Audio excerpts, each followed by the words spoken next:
The little stone figure Mom kept in her bedside table scared me the first time I saw it. Man-like, but not quite human. It sat holding its knees to its chest and peeked out from behind them with shy eyes and an evil grin. It seemed to have no neck until Mom turned it around to show me its backside. Its neck was curled up along its spine, like a twisted slinky with a head at the end. Dad stood in the corner watching us. When I made a scared face, he ran a reassuring hand down my back. "It's okay, son. It won't hurt you. We follow its rules." I hated looking at it, but every night, Mom told me to kneel down and whisper the prayer that has burned itself into my imagination. "All our blood and bones belong to you. Lucky we who know that you are true. We do the things that others would not do." Mom taught me to say these words on my 5th birthday, before I could even read or write. I would sit down on my knees in the dark room, with my hands cupped, and stare at its open eyes, which I thought moved sometimes. I used to think it was just a trick of the light. The worship of Z required little from us.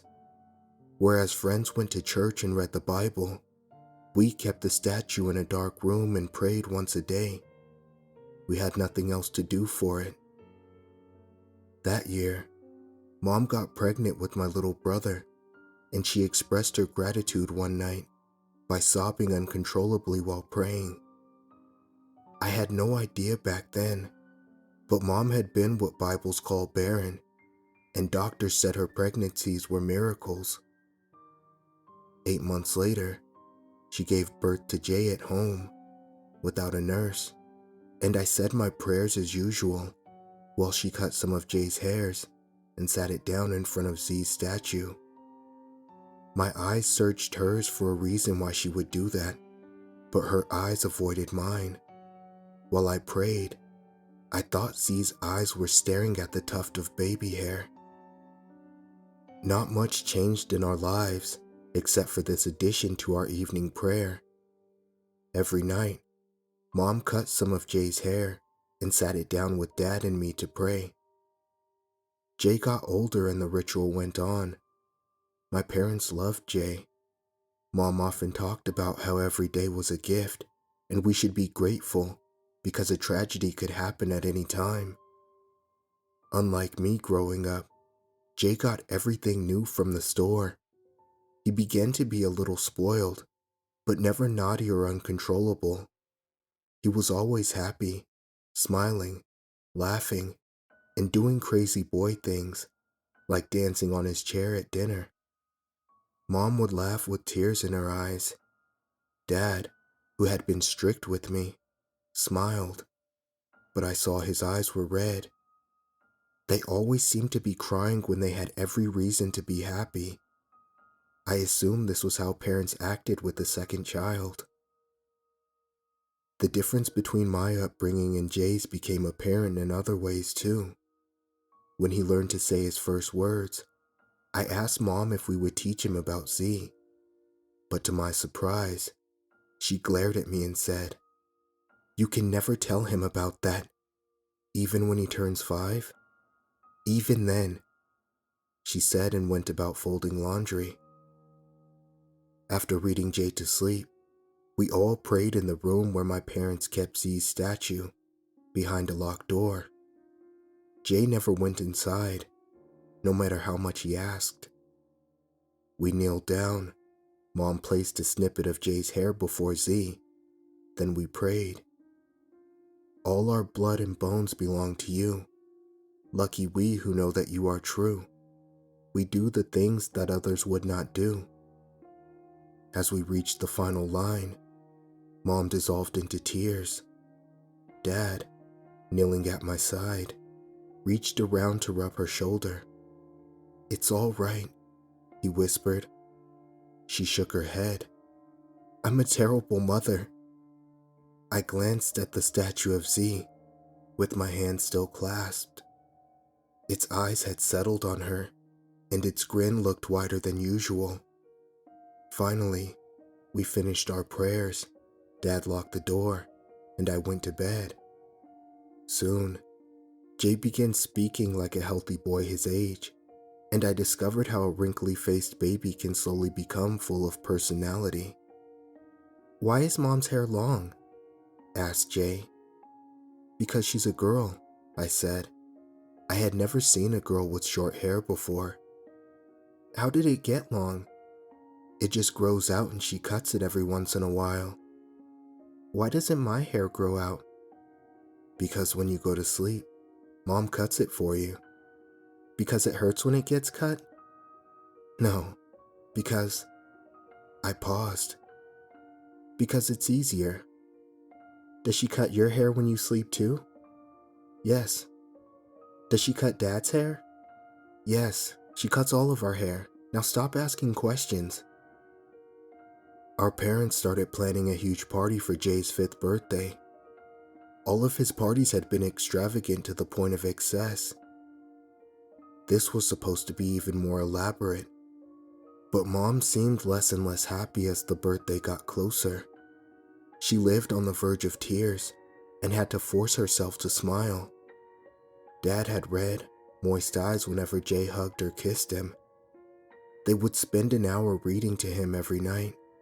I didn't share a bedroom with Jay, but our bedroom was connected.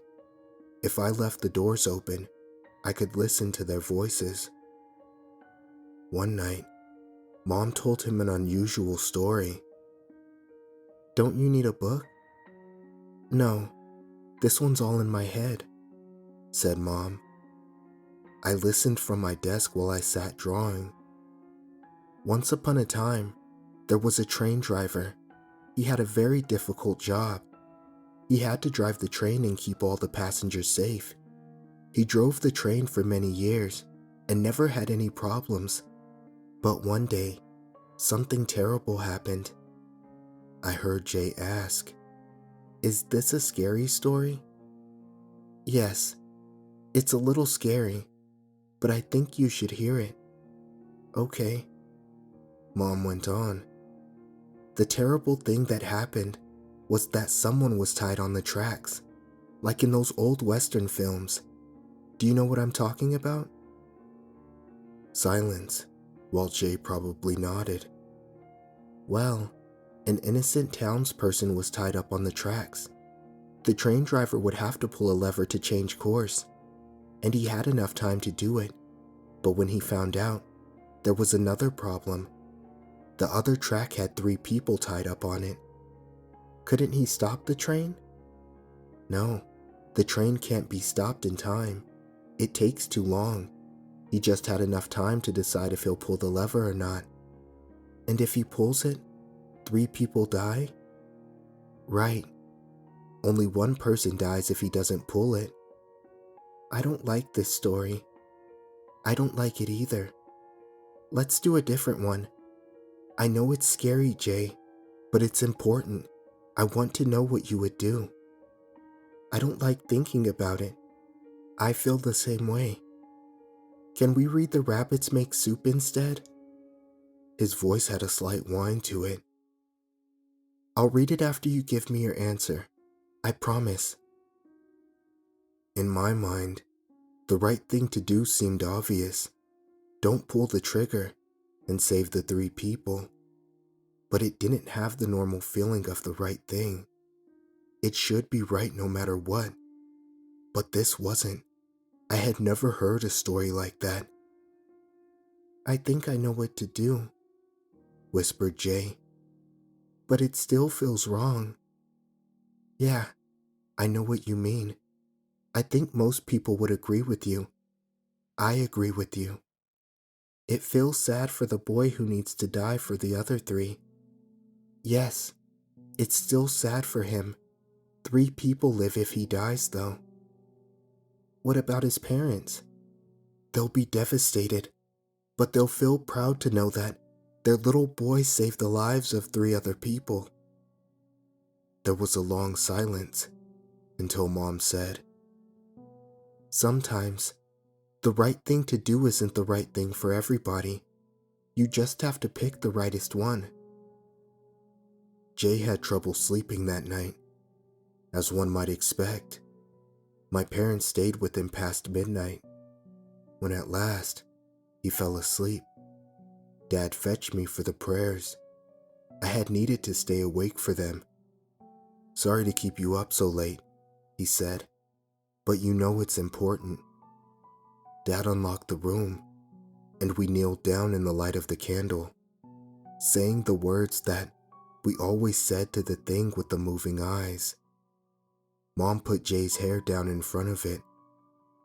That night, she looked resigned as she whispered, "All our blood and bones belong to you. Lucky we who know that you are true. We do the things that others would not do." Jay's 5th birthday approached. I began hearing noises downstairs around that time. They came from the locked room and started after Mom and Dad fell asleep. Something paced back and forth inside. I heard it from the top of the staircase, where I stood listening and wondering if I should wake up my parents. Eventually, the noises would stop and I would go to bed. Lying awake, I began to imagine the statue of Z with its clasped knees, searching eyes, and thieving smile. I imagined its long ribbed neck, like a third arm with a head on top, slowly unraveling itself and probing forward like a snake. I wonder if Mom heard Z, or whatever it was, moving in the locked room too, because she cried harder than usual during our prayers. "Mom, we can stop doing this if you don't like it," I whispered. Dad locked the door as Mom and I stood waiting in the dark. Red numbers from a digital clock on the stove colored the downstairs crimson. "Do you know why we do what we do?" she asked. I shook my head. "It's all for you," she whispered. "All of this is for you, and you only." "But what about Jay?" I asked. I felt something hard and painful in my throat. "We love Jay, but we don't do this for him," she said. I looked at Dad, confused. "Promise us whatever happens, you won't tell anybody." "Why?" He took a deep breath. "Because, son, we would make it mad." I glanced over my shoulder at the locked room, and I felt the hairs all over my body rising.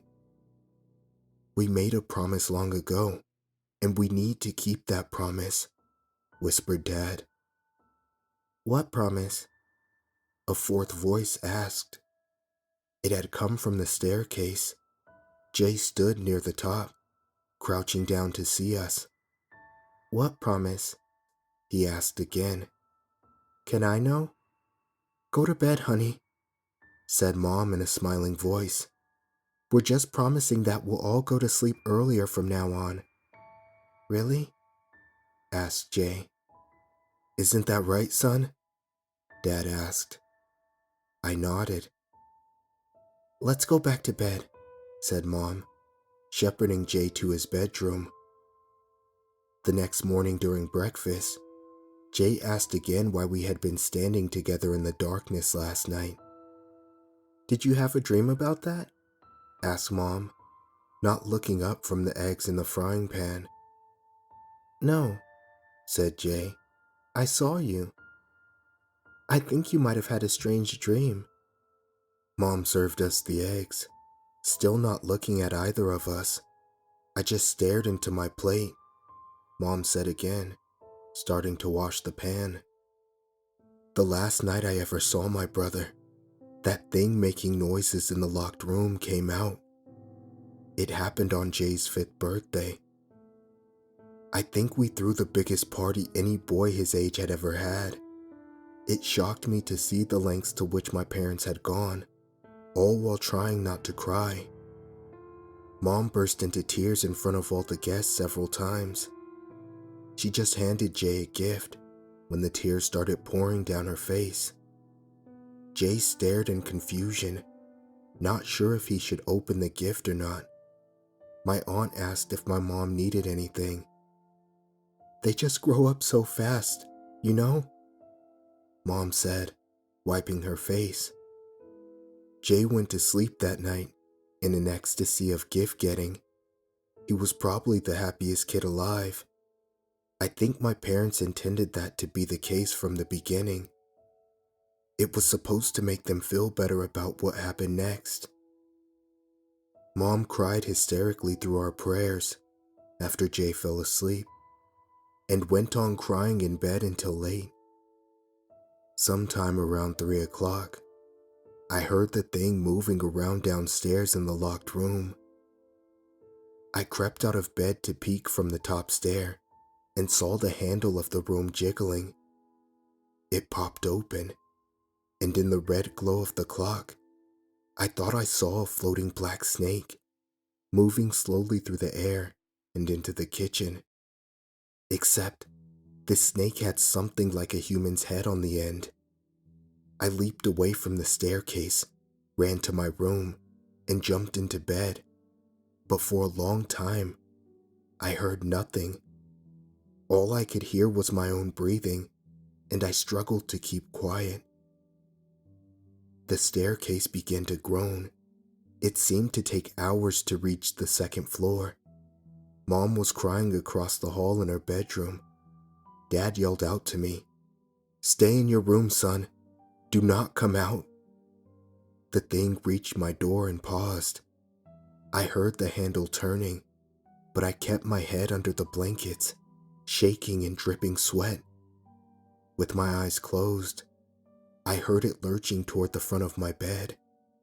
I felt a gentle pressure on the blankets covering my feet. Something began slithering up the bed, searching in the blanket folds. It sniffed like a wild animal chasing a scent. Something wet and warm brushed against my thigh, but the entity just kept searching and sniffing. All the way to the back of my head beside my ear. And this time, I heard and felt sniffing. Hot breath filled my left ear. Its cheek rubbed against the side of my face. Its nose took a deep whiff of my hair. It seemed to be waiting, unsure of something.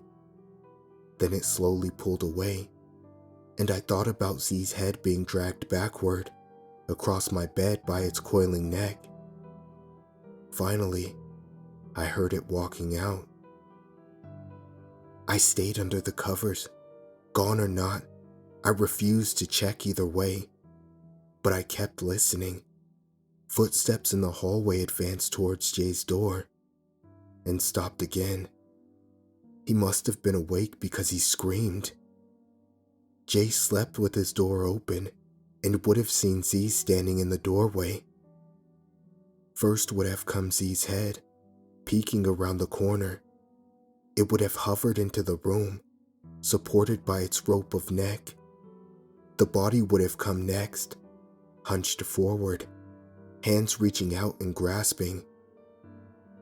Jay cried for Mom first. I could hear him through the connecting bathroom. It went on and on. Nobody came. He tried calling Dad. Dad didn't come. So he tried calling me. Finally, Dad's voice broke through.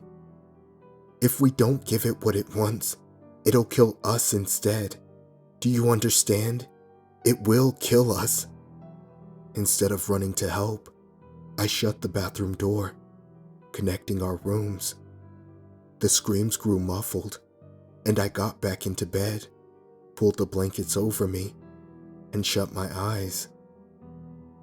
Not long after that, the screams stopped. At some point, I think I heard the thing moving back down the hallway and downstairs, closing the door behind it. I stayed awake until morning, clenching my fist, sweating in the hot air below the blanket.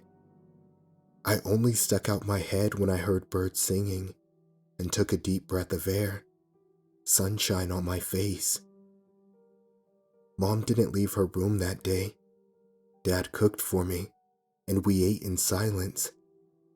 I never checked my brother's room. I didn't want to know what happened. After sunset, Mom came downstairs. We needed to pray. We kneeled down in front of the statue, with my brother's hair still in front of it, and said what we always said. All our blood and bones belong to you. Lucky we who know that you are true. We do the things that others would not do. Coming out of the room, Dad locked the door, and Mom put her hands on my shoulders, looking me straight in my eyes. Do you understand now? This was all for you. I said nothing. You can never stop praying, said Dad. Understand? And neither will we. And I never have.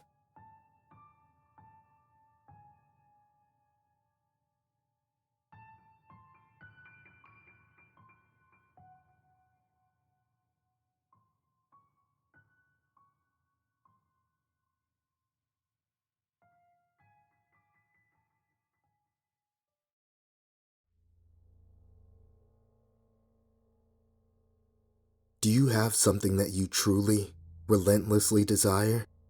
Despite your state of life, is there something else that you would go completely to the end of the world to get? Well, lucky for you, there's a way to achieve what you're looking for, and you won't need to go to the end of the world to get it. But you will need to go somewhere, and the place may be too out of reach for some. It's not far away, closer than one may believe, but there are certain requirements that some individuals may not meet. First, whatever it is that you seek, know that you must seriously desire what you want. In your eyes, it should be something you need. If you begin the journey without the correct state of mind, you will surely fail, as it will be near impossible to turn back once the journey begins.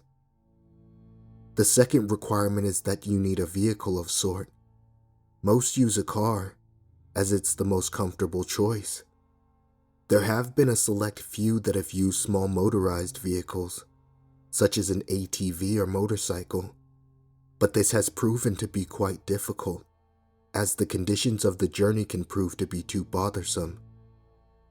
Do not use a vehicle too large or noticeable, as you will need some cover of night to be most safe.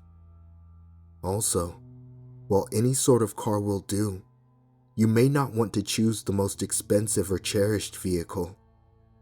You can take your slick new black Mercedes for the drive if you'd like, but don't expect it to come out in a pristine state. Make sure your vehicle is completely fueled before beginning the drive. The first task to accomplish is to locate the road. It doesn't have a name, it's not on a map, and technically, it doesn't even exist. It will only show up if you're looking for it at the right time, and you will only spot it if you know what to look for. Finally, you must be alone during the journey. You didn't think you'd be able to go with the group now, did you? It must be night when you begin. Choose the time of night where you believe the roads are the least populated. Drive to any area that is just a stretch of road surrounded by woods. Here's where you want to start paying close attention. If you're looking for the road, it will turn up eventually, but you need to search for the road's hint in order to pull down the right one. Once you're close, you will see or feel its signs, but what signs will be depends on what your desire is. For example, if you're in search of wealth, you may spot shimmers on the empty branches of trees, as if they resemble the shine of gold or diamonds. If you seek love, you may begin to see rose petals slowly dance in the light breeze, blowing in the road's direction. If you seek revenge, you might sense an ever-growing feeling of heat or anger in your body as you approach. Just know what it is you really want, and you'll have no problem finding the turn. Once you're sure you've found the revealed road, take a deep breath and turn down onto it. At this point, you have officially started down the nameless road, which brings you through 7 miles, leading to whatever it is you seek. Each mile will test your desire and will expose if you really do want what you're searching for. Before you go any further, stop the car and be wary of a few advisements. Do not turn on the radio during the drive. Do not use a phone during the drive. Do not open the windows during the drive. Make sure they are closed before you continue. If you are riding a vehicle without windows or a top, then prepare for the worst, as the odds are heavily stacked against you. Do not attempt to leave your vehicle at any time. You'll never want to exceed 30 miles per hour unless you're desperate to make it through a section of the road. And most importantly, as with any drive, buckle up. Feel free to prepare and make sure you're ready. Once the road has been entered, time has stopped, so you don't need to worry about losing the night. Though you may not notice, you're not actually in your own world anymore. Take one last moment to realize that once the first mile is over, there's no turning back. If you ponder turning back at all, know that you shouldn't even be on the journey in the first place. Once all is done, start continuing on the road. On the first mile, you won't see much change. The road passes through mostly woods, with a few miles being an exception. The air will turn a bit colder, in which you should turn on your heating system if the vehicle has one. You won't want to take your eyes off the road later. Take some time to calm any uneasiness by admiring some of the night sky. You'll see it completely lined with the stars, more than what you would ever believe possible. If the weather was cloudy beforehand, you'll also notice that the sky is now clear. On the second mile, the air will become even colder. This is primarily the reason why traveling in an open vehicle is very difficult. With each mile, the air will drop in temperature, even if the season should be warm. If the air is too cold to bear, even with the heat on, your only option is to speed up. With each mile, the road also becomes more complex, taking more turns and showing an increasing amount of road hazards.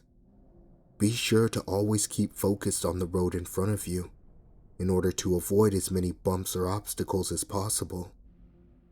Hitting a few rocks and potholes won't hamper your progress too much, but you'll want to keep in the best condition for as long as possible. If your vehicle is forced to stop because of damage, then there's nothing left you can do but eventually freeze to death. On the third mile, you may begin to spot silhouettes of human figures in the lining of the trees. Pay no attention to them, even if they seem to get closer.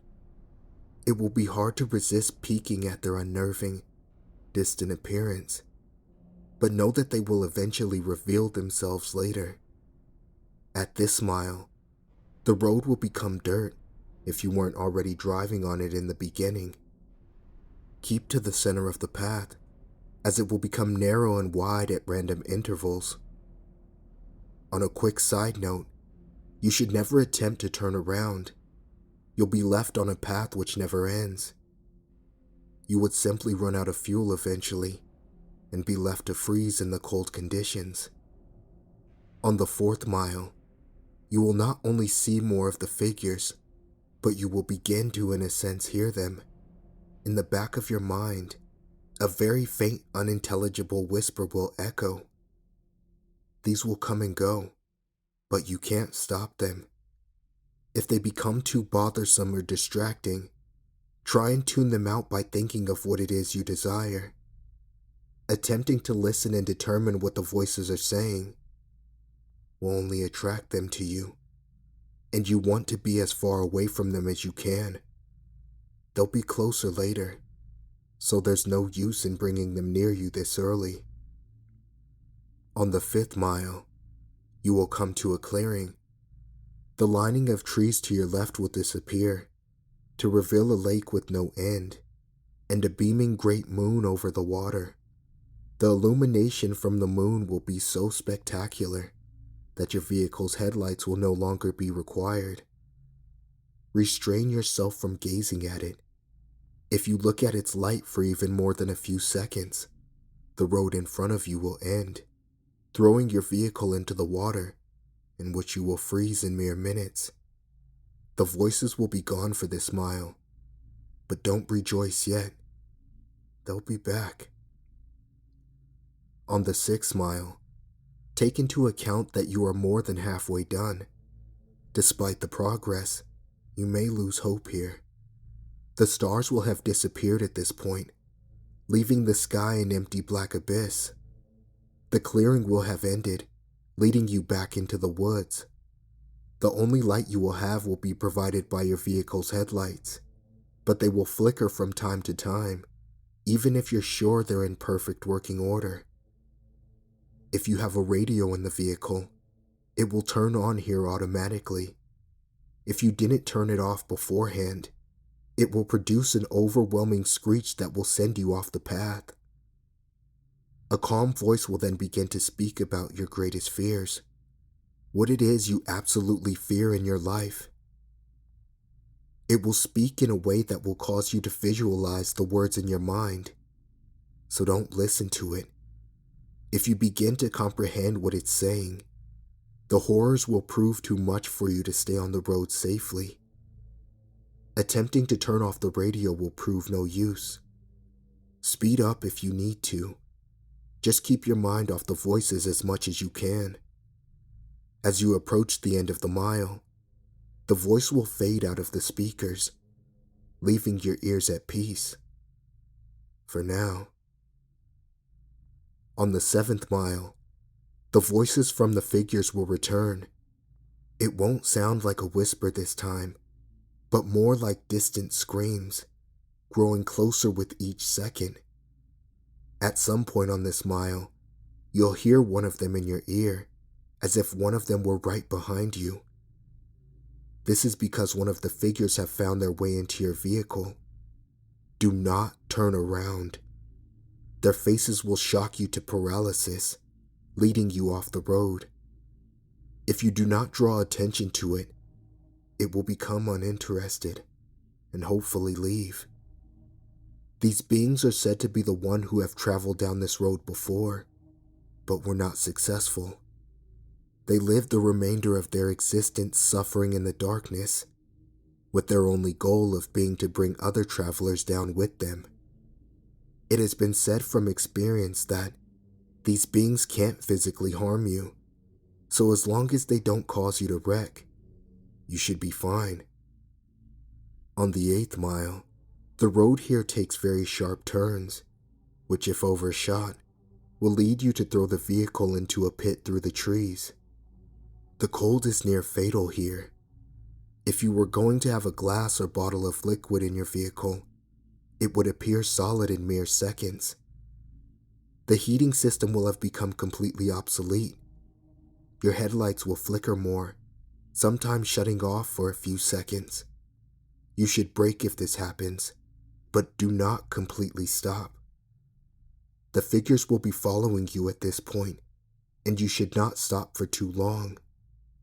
They will surround and trap your vehicle. More of their screams can be heard from outside your doors, sometimes even sounding of maniacal laughter. Their hands will claw at your windows, desperate to reach in and feel something living.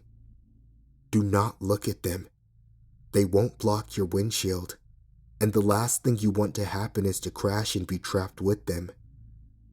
If you don't make it from here, pray that it's the freezing that ends you.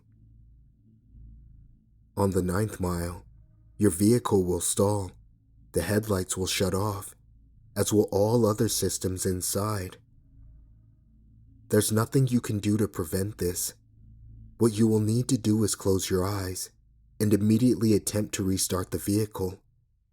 keep your eyes closed, as the figures would have surely surrounded you at this point.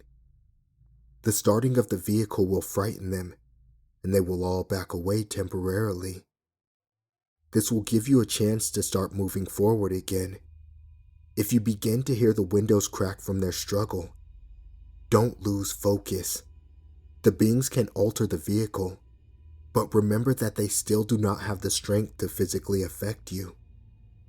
You will hear nothing but their voices rampage in your mind, as there could be anywhere between a dozen or 100 of them after you now. Once you start the vehicle, floor it.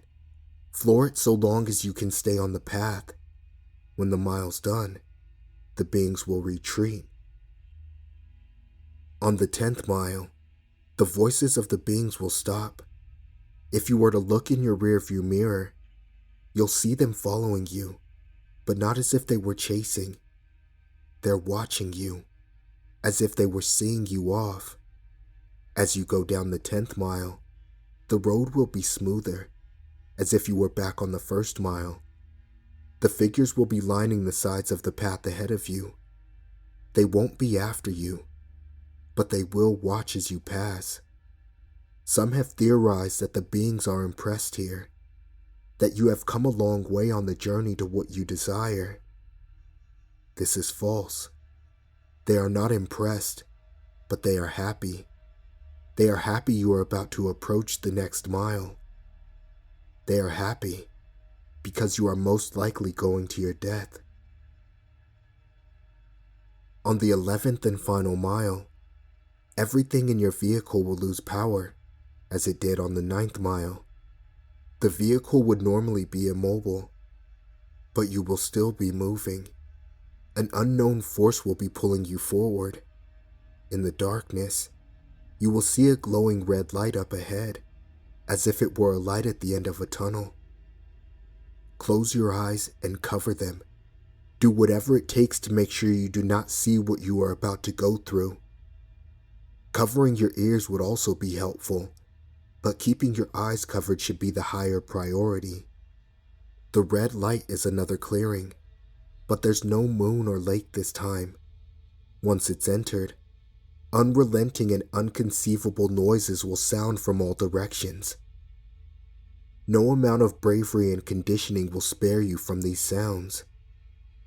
The cold will turn to a merciless heat, burning all parts of the vehicle. You will feel the illusion of the flesh being burned off your bones, that every part of you is being destroyed as you travel through the screams and audible suffering. As long as you keep your eyes closed and resist the urge to see where you are, you will survive through the suffering. This will last a total of 31 seconds, but many fail to keep their vision closed during that time and are left to the worst fate of the road. Where is this mile located? Those who have survived do not know. Some have named it the transmission from hell, but whether it's part of hell is debatable. After the final mile, power will return. Stop the vehicle. Take a moment to possibly regain some of your sanity. Let the screaming in your ears begin to fade, and know that you have nearly completed your journey, with the hardest task overcome. Breathe, and begin to drive forward once again. After only a kilometer, your vehicle will arrive at a dead end. Stop here, and don't attempt to move again. Nothing will happen right this second, but do not be disappointed. Relax and close your eyes.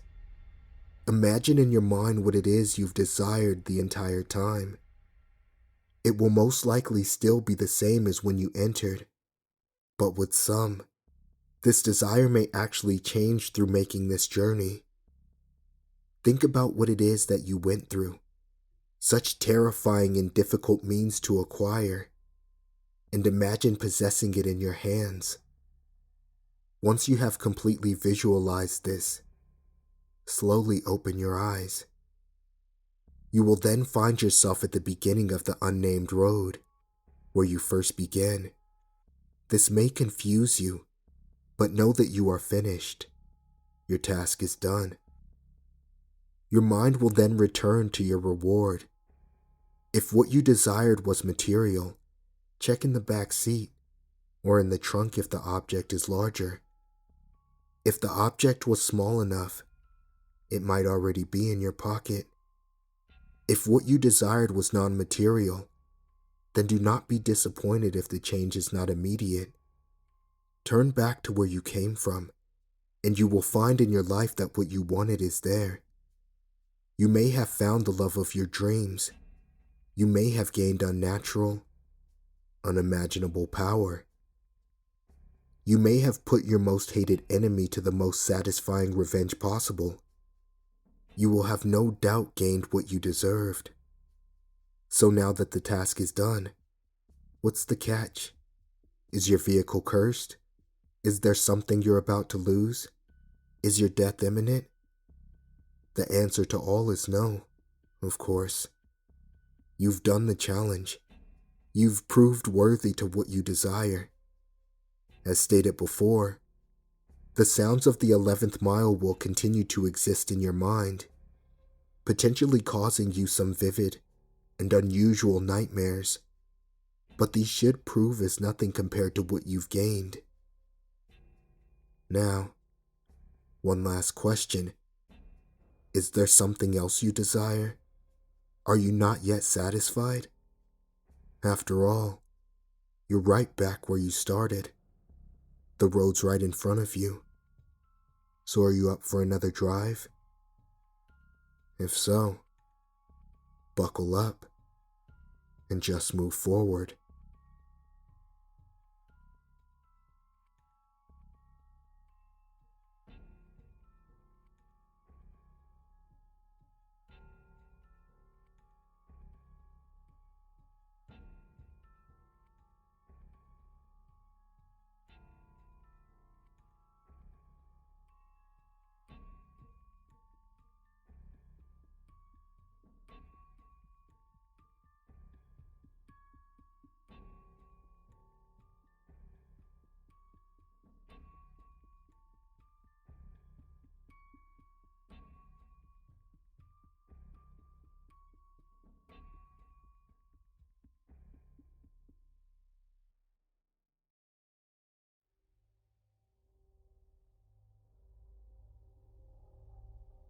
I've had a fear of rats for as long as I can remember.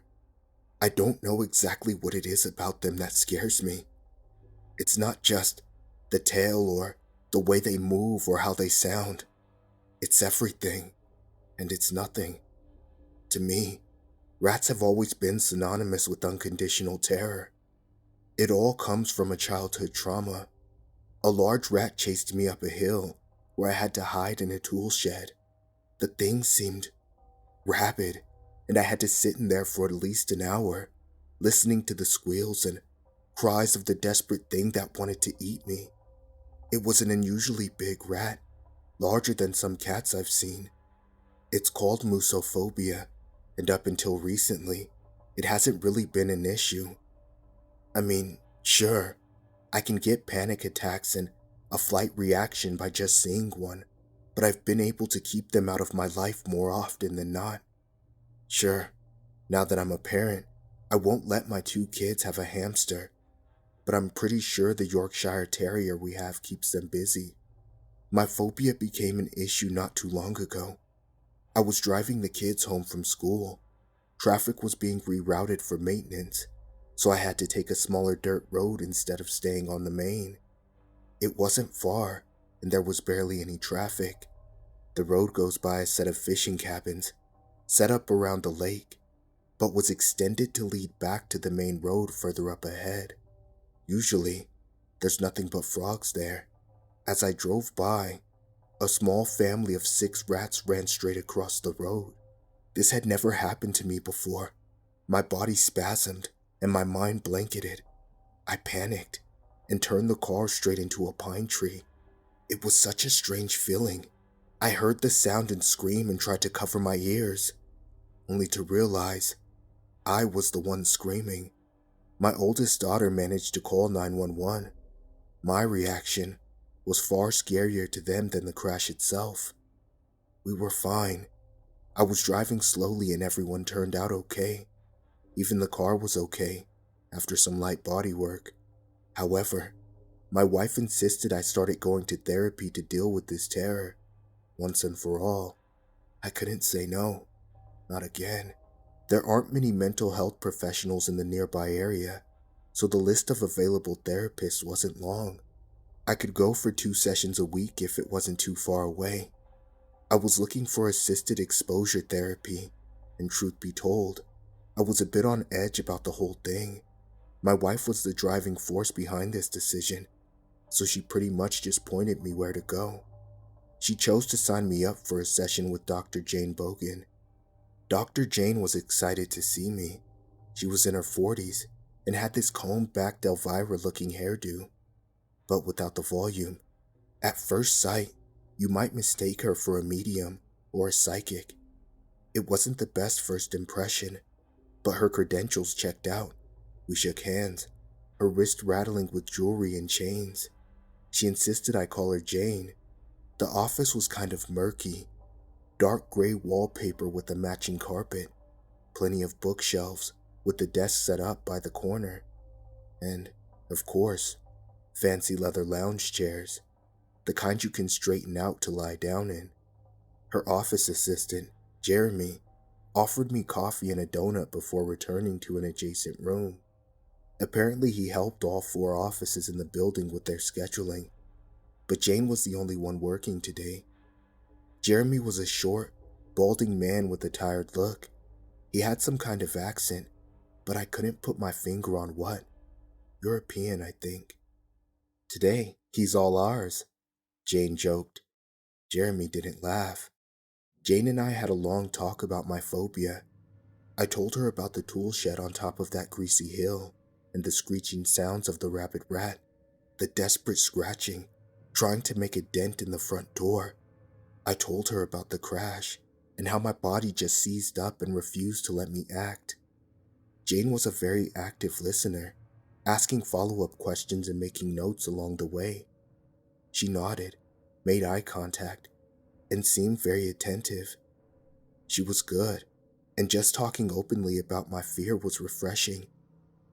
At the end of the first session, Jane explained her thoughts to me.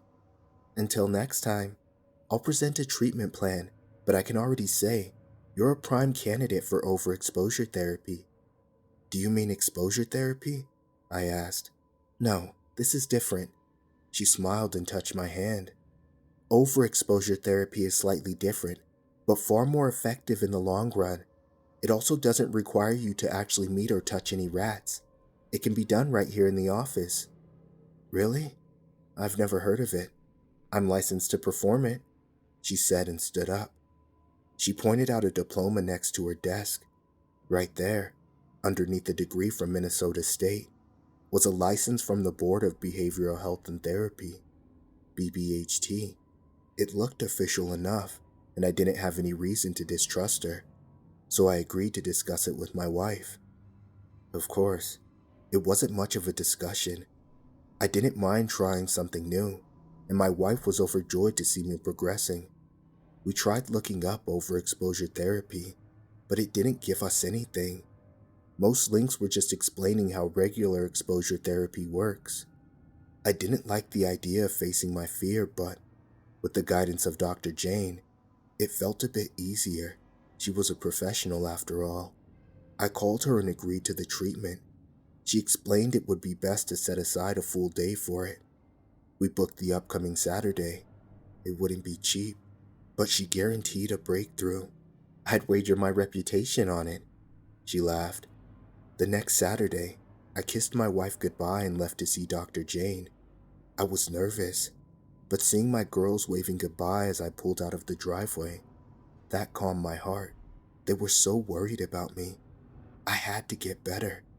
When I got to Dr. Jane's office, she was waiting for me in the parking lot. Jeremy was there as well. Despite it being a Saturday, my car was the only one in the parking lot, making me wonder if Jane lived nearby and walked to work. As I got out of the car, I noticed Jeremy holding a cup of coffee and a donut. We hadn't even stepped inside yet. He didn't blink much. "Glad you could make it," Jane said. "It's gonna be a long day." Jeremy handed me the coffee and donut, and we entered the office. One of the lounge chairs was set up so I could lie down. I noticed how Jeremy lingered in the room until Jane stared him down. Then, she turned her attention to me. It felt like I was staring into a furnace. "Have a seat." I lied down as she dimmed the lights. "Close your eyes, and don't be alarmed," she continued. "Well, what are you?" I didn't have time to say anything else. Jane touched her thumb to my forehead, and my mind was set on fire. That's the only way I can explain the sensation. My mind flared, and there was an intense heat, wave after wave, fanning out from the point on my forehead she touched. Heat, then freezing cold. There was a taste of metal and a smell of burning rubber, like getting a tattoo on my brain. I couldn't open my eyes, and I couldn't feel my hands or feet. It felt like I was sinking into the chair, deeper and deeper. "Relax," a disembodied voice demanded. I felt my breathing stopping, my heart slowing. Fire turned to ice. I could have sworn I was dying, but my body didn't respond. I was losing control. Then, my eyes burst open. It felt like breaching the surface after diving too deep. My pulse shot through my body like an automatic rifle. I was shaking, and my eyes teared up. To call it disorienting would be an understatement. I was still in the office, but it was night. I'd arrived at 10 in the morning. Now, it was close to midnight. Jane was gone. Jeremy, too. My pockets were empty. I called out, but there was no response. I was alone. I opened the office door and stepped out of the parking lot, only to realize I was actually far from alone. There was Jeremy. His eyes were wide open and seemed larger than usual. The pupils were different sizes. His mouth was open, like a panting dog, revealing a tongue long enough to reach his belly button. He was completely naked and covered in deep, bloodless cuts. He stood in the middle of the parking lot under the single working light post. He seemed taller, like stretched soft plastic. We locked eyes. His mouth curled into a smile, never blinking, never closing his mouth. And now, he was sprinting towards me with complete abandon. Naked feet slapped against the concrete. He almost tripped as he stumbled across the curb. I slammed the door shut. Jeremy's entire body weight slammed against the door with a deep splat. The door buckled, but held. Jeremy was screaming. It was a pained, primal shriek, like someone being set on fire. All-enveloping pain, expressed in a rasping and dry voice. I hurried back into the office. One of the bookshelves looked loose, so with enough force I'd be able to tip it. I had to try. The bookshelf itself wasn't heavy, but the over 100 books on psychology held it down. I summoned all my strength and tipped the whole thing in front of the door. I sat down, back to the bookshelf. I noticed I was screaming too, yelling at him to stop and leave me alone. It wasn't a conscious decision. It just happened. I was so disoriented. It seemed like time was standing still. As Jeremy broke through the door leading in from the parking lot, I braced myself. He flung himself against the office door, but the added weight of the bookshelf and myself was enough to keep it shut. "Stop!" I heard myself scream. "Please, just stop!" I scrambled to hold him back, cutting my thumb open on a splinter. I didn't even notice until my hand started slipping from the blood. As I stared across the room, I could see the full moon outside the office window. Slowly, a face appeared on the other side of the glass. Stepping out of the dark, a woman I'd never seen before. Hairless, also with deep cuts across her skin. Eyes wide, pupils differently sized. Her mouth wide open, her long tongue pressed against the glass like a dying eel. "No," I heard myself sigh. Please, just, no. She nodded as her mouth turned into a sinister smile. Using her arms and face, she started to break herself against the glass. She didn't bleed from the cuts. I didn't know what to do until the glass shattered. I bolted to the left, through the side door into the hallway. I followed the corridor to the right as the office door broke behind me. Jeremy was through. I could hear the two of them panting as they chased me. I saw two options: get out through a window or lock myself in the bathroom. I refused to corner myself, so I chose the window. I smashed it with my elbow and climbed out, feeling cold fingers brush against my neck. It was cold outside and dark. I just ran, hearing the panting behind me. I followed a path into a pine forest, getting scratches from the trees across my face. It's nothing short of a miracle that I didn't trip. I paid no attention to my feet. As the ground turned upwards to a hill, I lost my breath. I knew this hill, and this couldn't be here. It was the same hill where I'd been chased into a tool shed as a kid, and there it was. There was nowhere else for me to go. They were faster, and I had to find cover. This was impossible. I'd done this once before, and now I was doing it again. I ran up the hill, flung the old wooden door open, and shut it behind me. The door had a side bolt, so I locked it. There were no windows, but the entire shed was flimsy at best. I cursed myself. This was just another dead end. For minutes, it was quiet. Maybe they hadn't followed me. Maybe they took a different path. I relaxed my breath, feeling blood return to my fingers and toes. Then, they came. They smashed themselves against the door. They tore at the frail planks. The pain screams exploded and echoed across the hillside. I couldn't hear myself think. Desperate, I looked where to go next, but I was cornered. It can't end like this, I panted. It can't. It won't. Not like this. I cried. I pleaded. There were more of them now. At least 6. One of the planks on the left side broke off, and 5 arms reached for me. Pale arms, with deep bloodless cuts. The moon reflected unblinking eyes and long slithering tongues. Not like this. The slide bolt had lost 2 screws. It was a matter of seconds. No, no. I armed myself with a claw hammer as the door bust open. Jeremy was the first in, but I didn't get the chance to attack. 3 different arms grabbed me, disarmed me, and pushed me onto the floor. Cold, naked flesh pressed against me. Countless eager faces drooled with delight as teeth pierced my neck. Then, I woke up. The clock showed 20 minutes past 5 in the afternoon. I was on the floor of Dr. Jane's office, curled up in a fetal position. There was a cold towel on my head, and Dr. Jane was calmly stroking my shoulder. My head was warm, and a great headache was subsiding. Jeremy was nowhere around. "There we go," she whispered. "You're fine, you're fine." I couldn't speak. I was shaking like a leaf. Jane helped me back up to my seat. "That was the end of your treatment." She smiled. "You're all done." Wh- What? What was? I had completely forgotten why I was there in the first place. Jane reached for something. "Hold out your hands," she said. I did as she asked. A second later, a small white mouse was placed in my palms. The confused little thing just sniffed me and stood on its hind legs.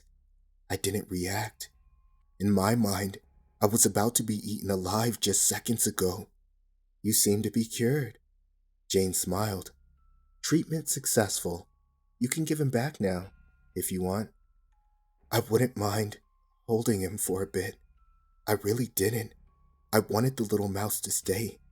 It was a tiny comfort. A living creature I could feel meant me no harm. "Good," nodded Jane. "So, what did... what happened?" "You were overexposed," said Jane, filling out some paperwork. An extreme stress reaction dampens all other reactions. I don't understand. Say you have an oven with 4 settings, she continued. 4 being the highest setting. That's where you were, with your fear of rats. Maximum power, strength 4. She handed the paper over to me. It was a bill for the day. I changed your maximum setting to 10. Suddenly a 4 doesn't seem so bad. But how? She sat down across from me and locked her eyes to mine. There was something dark in there. A hint of red. I'm very good at what I do. She took my hand and turned it over. That's when I noticed the cut along my thumb. I was allowed to keep the white mouse. I bought him a little cage, some toys, and plenty of food. When I got home that night, my wife couldn't believe her eyes. My girls named the mouse Kenny, and he was gently played with late into the night. Much to our Yorkie's dismay, my wife called it a miracle. But I didn't know what to call it. My mind was still in a daze. I found myself thinking back to that day. It wasn't a dream or a vision. It was real. It had to be. Thumbs don't cut themselves on imaginary splinters. Sometimes, I find myself staring into the mirror, seeing my pupils dilate into different sizes. It feels like my tongue has grown longer. Hell, my forehead seemed to have a slight magnetic pull where Dr. Jane touched me. It's a very unusual kind of headache. There was also an incident, just a few days ago, where I cut my finger dicing potatoes. Not a drop of blood came out. I barely even felt it. I can't bring myself to go back to Dr. Jane. If there is even a slight chance she'll put me back on that hill, I won't ever talk to her or see her again. I might have had the fear of rats scared out of me, but it has been replaced by this deep, existential dread of what Dr. Jane could do to me, if she wanted to. What has she done to me? And why can't I bleed?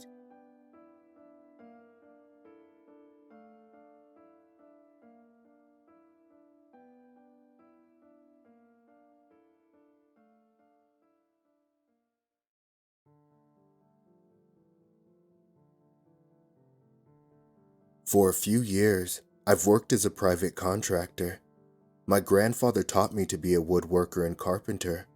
Grandma used to say I could properly use a dowel before I could talk, but I think they might have exaggerated a bit. Still, I love making things with my hands. That passion has given me quite a lot over the years. A family, a home, a steady job, a '68 Dodge Charger. What more can you ask for?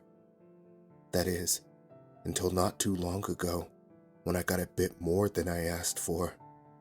When the COVID pandemic hit, there were a lot of people who lost their jobs. My firm was pretty much fine, as people needed to fix up their houses to make it through an entire year indoors.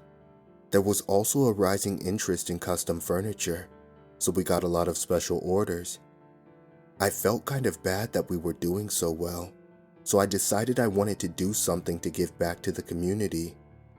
So, for those people who lost their jobs, I decided to start a woodworking class.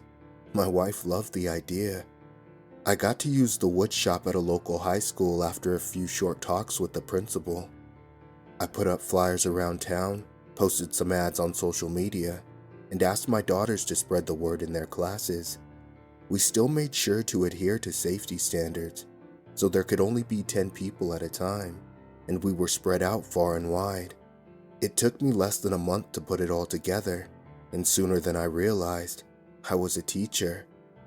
It was easier than I thought it would be, and as soon as I started talking about what I love, I was unstoppable. One by one, I asked my students what they wanted to make. Robert, an older man, wanted to make a pool cue. Donna, a stay-at-home mom, wanted to make a patterned rolling pin. Everyone had their own idea. Then, there was Roy. Roy was somewhere in his 40s. He was skinny, had a slight limp, and a face that just screamed that he had been punched a few times too many. He had a surprisingly deep voice with rolling R's, black hair like a wet crow. "So what do you want to make, Roy?" I asked. "Any ideas?" "What do you want?" he asked back. "Me? I'd make a..." He surprised me, but I thought about it. I tried to figure out something that a guy like Roy could make use of. I thought about a baseball bat or something sporty, but he didn't seem like the type. I winged it. "A shoehorn," I said. "What do you think?" "Maybe," he nodded. "A shoehorn. Or maybe a spice rack?" I continued, weighing his reaction. "Paint it something nice, something that'll match your kitchen." "Then I'll make a spice rack," said Roy, rolling the R in rack. That's how our first class started. I went through the tools, and everyone was free to bring their materials over to the shop and make their project. They could also make them at home and come in for feedback. It was all very casual and free form. Most of them were excited, and I had few talks about what tools to use, what to look for, and even what channels to check out online. We started making step-by-step plans to finish our projects in time for our 5th and final session. During all this time, Roy didn't do anything. He didn't make any plans. He didn't make any sketches. He never asked any questions. He just stood there, nodding his head, rolling his R's.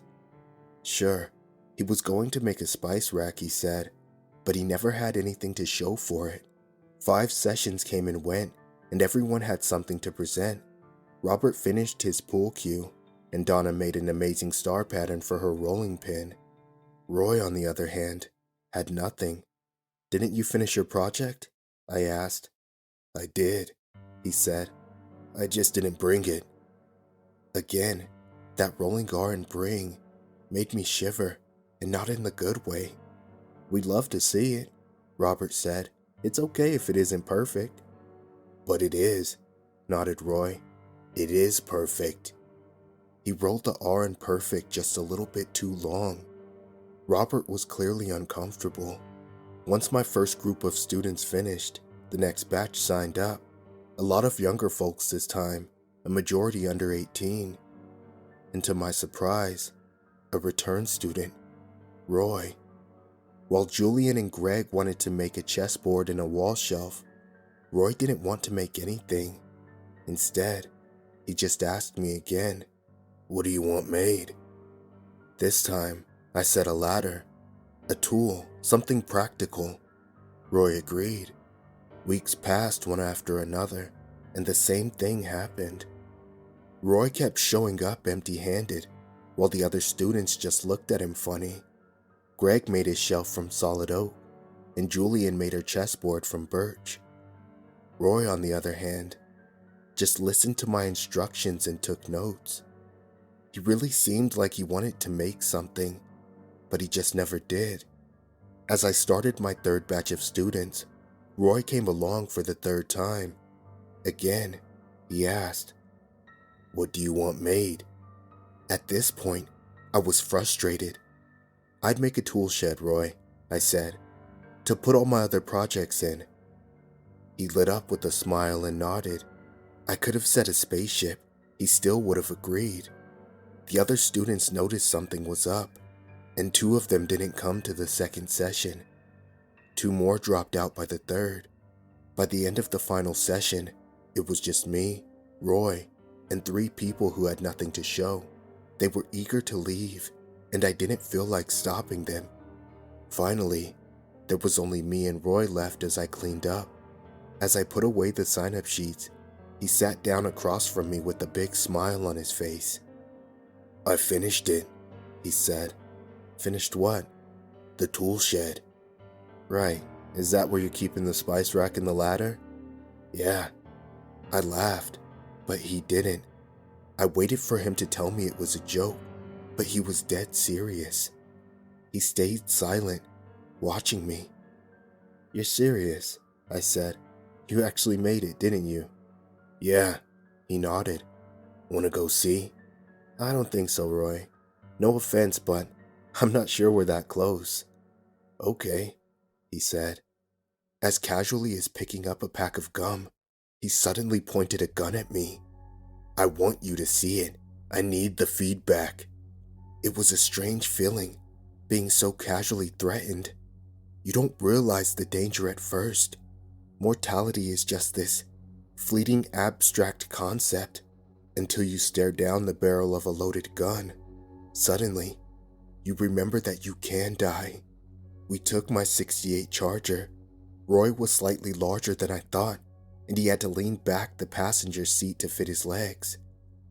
Even without pointing the gun at me, I could almost feel it, like a heat radiating towards me. Roy seemed overall pretty calm about the whole thing, but my mind was racing. What was I supposed to do? Ram the car into a tree? I couldn't decide, and before I knew it, we'd been on the road for over an hour. Roy pointed at an exit and told me to follow a dirt road. I could feel my phone buzzing like crazy. My family was getting worried. He still hadn't asked me to turn it off. Maybe they could track me. The road just seemed to go further and further downward. I had to crawl at a slow pace just to spare the suspension. After about 20 minutes, there were more roots and boulders than actual road. The phone stopped buzzing. We were off the grid. I parked the car and stepped out at Roy's instruction. Using a small flashlight, he showed me the way forward. We were deep in the forest, but I could barely hear a single bird. A few chickadees at most. My sister gets me the materials. She's very resourceful. Every rolling R seemed to be on the edge of turning into a growl. I peeked behind me, only to see the gun pointed straight at me. Eyes forward, he said. I want your honest first impression. I could have sworn his eyes were red. At first, I didn't notice the clearing in the woods. There was just a strange metallic smell in the air, strong enough for me to taste it. Still, no birds, no insects, just a breeze sweeping through the trees. There, said Roy. My tool shed. The flashlight fell upon something. It looked nothing like a tool shed. In many ways, it looked like nothing I'd ever seen before. Something started boiling up inside of me. That's not wood? No, said Roy. It isn't. I had to look away, but I felt the gun push me forward. Look! I looked. Bones, sinew, muscle, and cartilage. A big, grotesque hollow square. Every single detail was a nightmare in itself. The skin draped over the door was the last straw for me, and I fell to my knees, covering my face with my hands. Again, the cold steel of a gun pushed against me. I need you to look at 2 more things. Oh God. The spice rack. The ladder. Stepping into that tool shed was like walking into hell. Most of the materials were dry, and there wasn't a single insect anywhere near. With nothing but Roy's flashlight, I only caught a quick glimpse of the interior. I tried looking away, but the presence of that gun was enough to force my eyes forward. There, the spice rack, he said. Please, I saw rows of bony fingers, arranged like they were holding cups. Femurs arranged like a ladder. I blinked and turned around to plead for my sanity. Roy wasn't himself anymore. He was at least a foot taller, and his hair had grown longer. He smiled with anticipation, his eyes reflecting a clear shade of red. Small white fragments poked out of his hairline, like pin feathers of a bird or sharp nails. His fingers seemed longer. You're useless, he growled, rolling his tongue. This was a mistake. I had to think of something, say something, anything. The shoehorn, I yelled. What shoehorn? The first day, I said a shoehorn or a spice rack. Did you ever make the shoehorn? I could. Then show me. In an instant, he grabbed my arm, pushed me to the ground, and placed his knee on my back. He was going to break my arm. The realization hit me like a bucket of ice. He was going to make a shoehorn out of my shoulder blade. Wood! You need to make it out of wood, I pleaded. That's the rule. I make the rules, he grinned. You're so used to a single material. A true craftsman needs to be able to work a variety of materials. Birch, pine, oak, willow, all kinds. I can make things you can only dream of. He bent my arm further, like he was trying to snap a carrot. Then do it. Make one. Pine wood. There's plenty of it to go around. He stopped. With a sigh, he let go and stepped off of me. Fine, he moaned. Wait here. He pushed me into the shed and closed the door.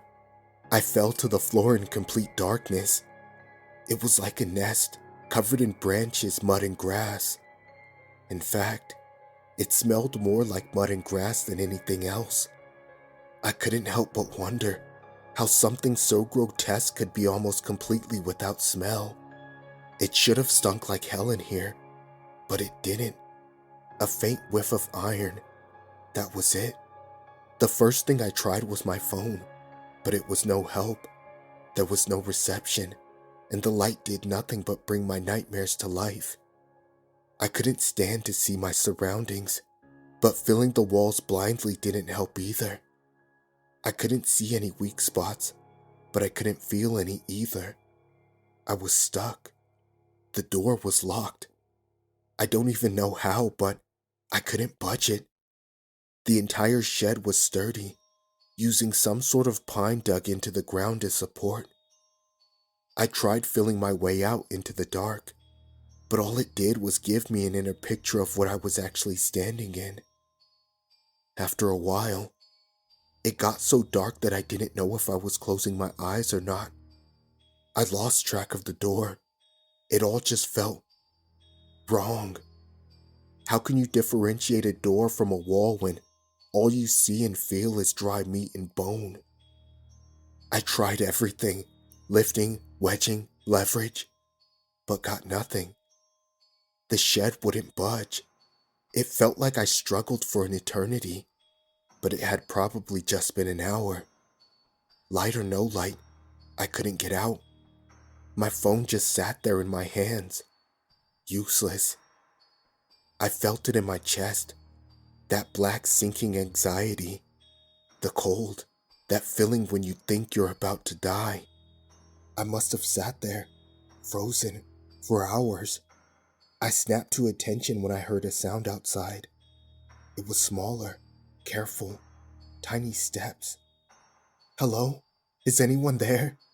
I called out with a dry voice. And it was a boy.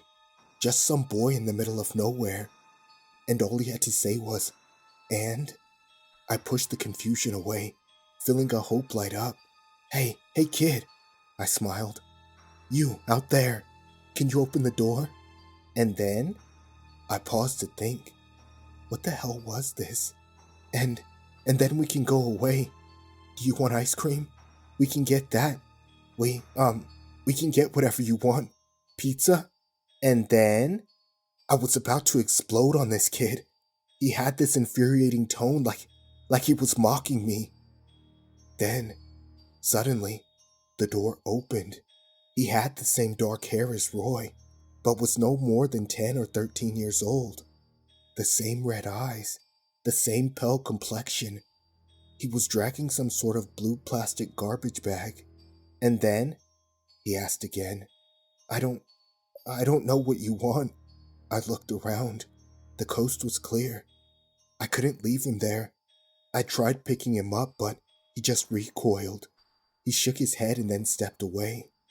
And then, he said, and then, we have to go, I whispered.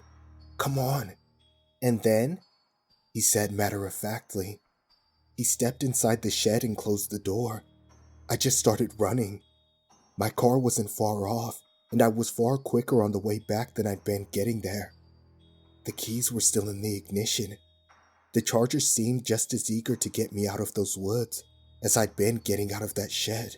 Together we turned around and drove like maniacs back to the main road. I didn't care about the boulders, bruised vines, or bushes. I had to go, and I had to go now. With the beaten suspension, we managed to get to the main road. I stepped on the gas. I'd rather die in a car crash than anywhere near Roy and his creations. What happened next was a blur. I was pulled over by a highway patrol who noticed I was in shock. I gave a statement about the kidnapping. Trying to explain what I'd seen just made the deputy shake his head. Maybe he didn't believe me, or maybe he'd heard this before. Either way, he made very few notes, barely took my name. I've since shut down that class, and I'm being treated for a stress disorder. I get these stomach cramps, and I have to sleep with the lights on. I have to see that I'm out of that hellhole with my own eyes. When the light disappears, I can't be sure anymore. I'm going to see a therapist about it soon enough. I've gotten a few recommendations. Not sure I like the idea of overexposure therapy, but whatever works. I haven't heard anything about an investigation, but there have been no reports of murders nearby. Not to the extent that you could build a shed out of the remains or a spice rack or a ladder. Wherever Roy got his materials, it must have been from somewhere else. Maybe that kid knew. I think about him a lot. I get the feeling that he wasn't there to rescue me, so much as just to put away that plastic bag of his. But Roy is still out there. That I'm certain of. After all, he sent me a shoehorn in the mail a few weeks ago. At least, the damn thing was made out of solid pine.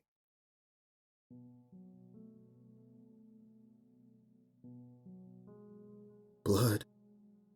At least, that's what I thought it looked like. An ocean of red, tossing and turning in the field behind my house. At the center of this blood sea, a door, void of any connecting architecture, standing absolutely still, despite the pandemonium unfolding around it. Every so often, the tides would climb the wood and submerge its shape completely. After each dip beneath the waves, it would resurface, closer than before, beckoning me to reach for it and reveal the secrets held within. Soon enough, it filled my field of view. Then, blackness. I always awoke from this dream panicked. Something about it shook me to my core. I didn't want to open the door, but it had this strange hold over me. An unseen force seemed to govern my will. Luckily, in these nightmares, I was never able to turn the knob, always an observer, taking a back seat to the scene itself. And oh, what a horrific scene it was. A feeling more than a view, an indescribable dread that only ever fully set in when I awoke. It was enough to render me stricken with fear on many restless nights. Last night was no exception. The dream came and went, just as it always did. I jumped to a sitting position and gathered my wits. In turning my head towards the bedroom window, I saw it, out in the clearing, halfway between the house and the forest's edge. It was the door, the one from my dream, soaked in moonlight. I couldn't believe it. In an utterly broken state, I rubbed my eyes to make sure I wasn't seeing things. I pinched myself to know that I was awake. Indeed, I was. The sight before me was a real one, just as it had been in my dreamscape. The damn thing called to me, a sickening call that resonated through every last bone in my body. I couldn't fight the insatiable curiosity that overtook me in this moment. It was enough to nudge a frightened child into the dark, or a feeble mouse to birds of prey.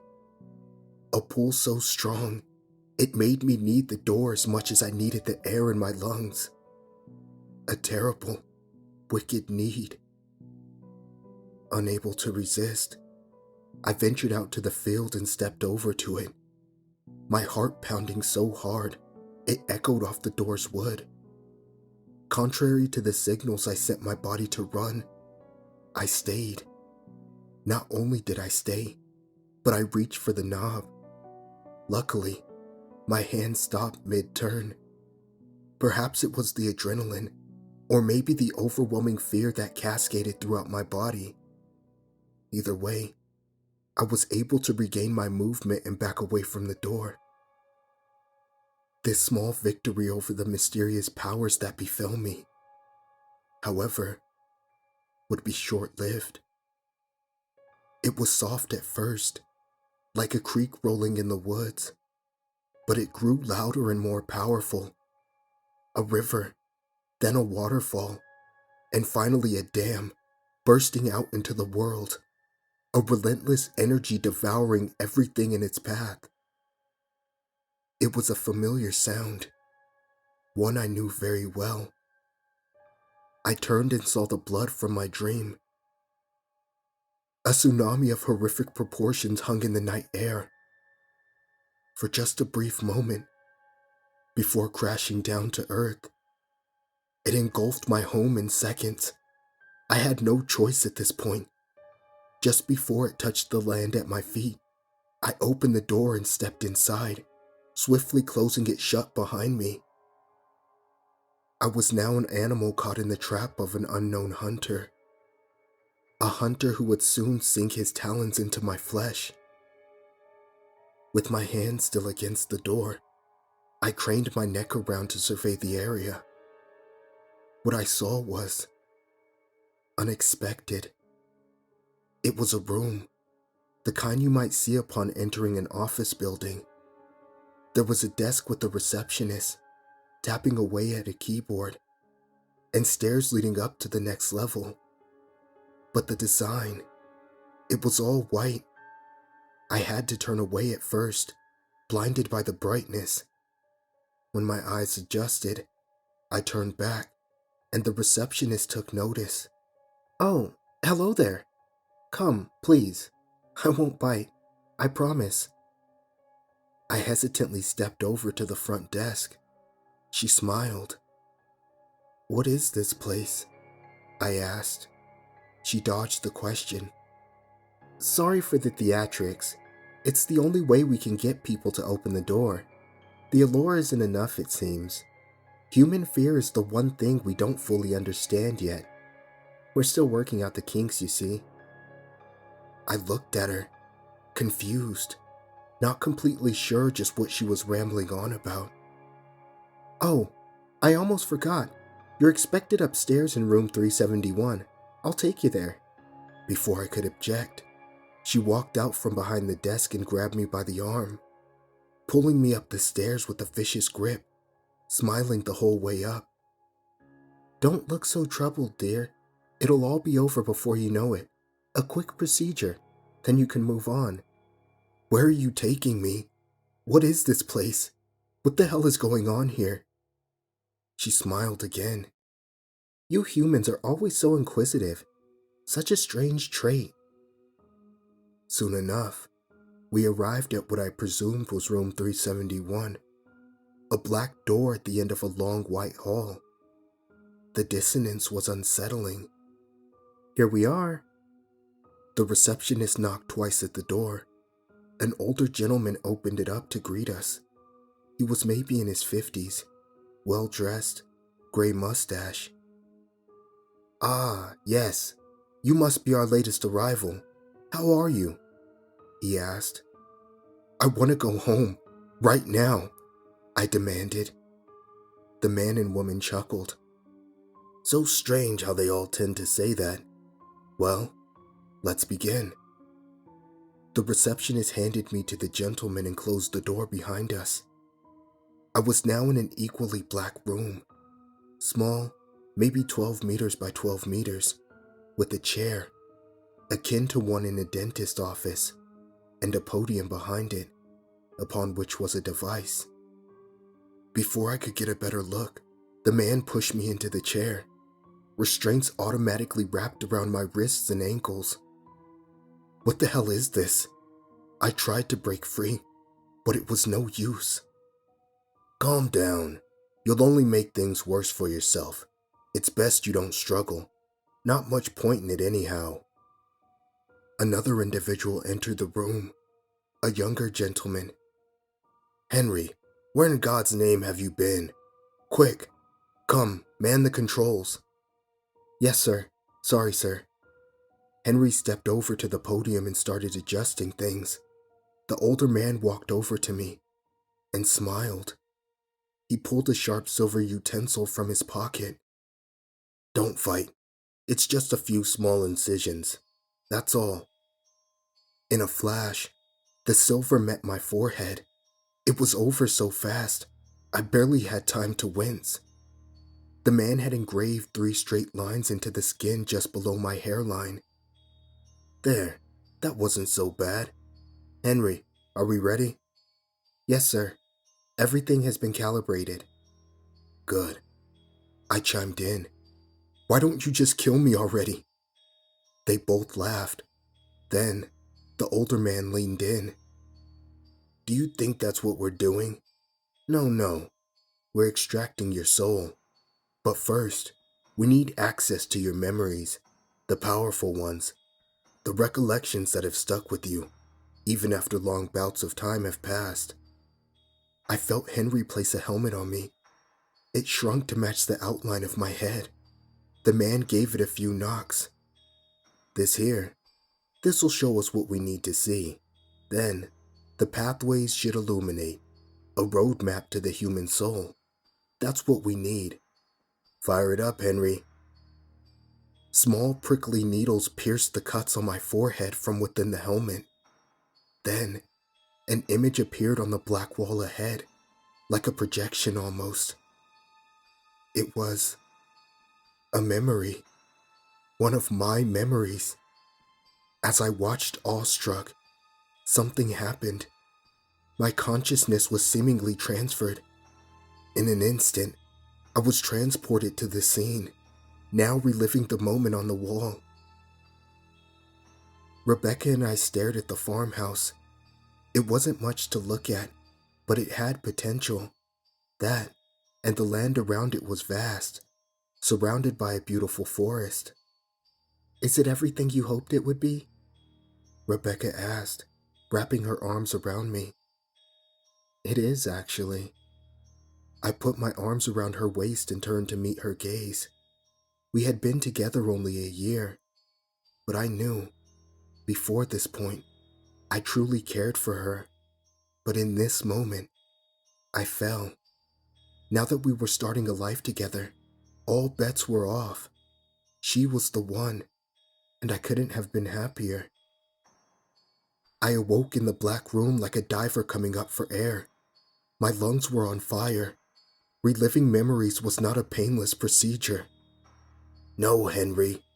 What have I told you 1,000 times before? Happy memories won't do. They're not powerful enough. Find me something dreadful, and do it fast before he's a goner. Goner? I asked. The receptionist entered and handed the man a cup, a beverage I can only guess was their equivalent to coffee. Thank you, Mildred. Lord knows I need it. She left. Henry fiddled around at the helm and charted course for a different moment in my past. In an instant, I was transported there. This was one memory I had tried so desperately to forget. It was dark, right around midnight. I woke up to an empty rest of the bed. I assumed Rebecca had gone to the bathroom. I can't explain it, but as I waited for her to return, something felt wrong. The kind of feeling when you enter a room and a picture frame is slightly askew. You can tell something's amiss, but can never quite put your finger on what. I laid there for a long while and let the unrest consume me. It was only then that I decided to get out of bed and see if Rebecca was all right. Something drew my attention to the window, a figure in the clearing behind the house. I stepped over to the glass for a better look and saw it.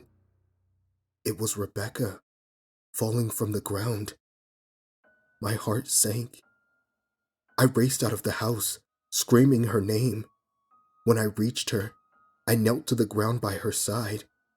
She was covered in blood, holding a kitchen knife. She cried and spoke with what little energy she had left. I'm sorry. I'm sorry. I had to. The voices, they wouldn't stop. I had to make them stop. I... Her voice trailed off. The life left her eyes. She was gone. Once again, I sprang to life in that godforsaken black room, left to reflect on my past. Rebecca was mentally ill. She was seeing a psychologist. But, unbeknownst to me, she had stopped taking her medication. I had no idea her condition would get that bad. I had no idea she would even think of taking her own life. And of course, it was all my fault. I should have seen the warning signs. I should have sought better counsel. I should have gotten out of bed sooner. That's why the nightmare started, I thought. It always took place in that damn field. The wood and the ocean, the same shade as the blood that spilled from her veins. I thought it was a manifestation of my own guilt. She was the door, and that's why I felt the need to come to it. But I knew, just as I had that night, that something was amiss, something that kept me scared of it. My introspection was interrupted by the older gentleman. Henry, that's it. A perfect memory if there ever was one. Keep going. We need another. Just one more should do it. Look for... The sound of liquid meeting something electrical filled my ear. Sparks flew into my peripheral vision. The man had spilled his drink on the controls. Dear God, Henry. Dear God, I heard Henry say. Henry, how could you let this happen? Me? It was then that a new image appeared on the wall, and I was once again transported to another place. This time, I didn't know what to expect.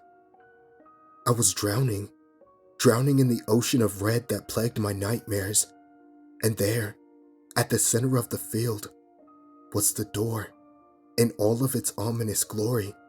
I tried to swim, but the currents were far too fierce. Whilst treading water, the door opened. My wife, Rebecca, was within. She spread her arms and the waves followed. The sea parted before me, and I landed on the ground below, coughing the contents of my lungs out on the field. I turned to see her stepping past the threshold of the doorway. She walked out into the field, walls of red water on either side of her. Eventually, she just stopped where I was and looked down at me. She was beautiful, just as beautiful as the day we met. Hello, my love. I tried to respond, but there was still water in my throat.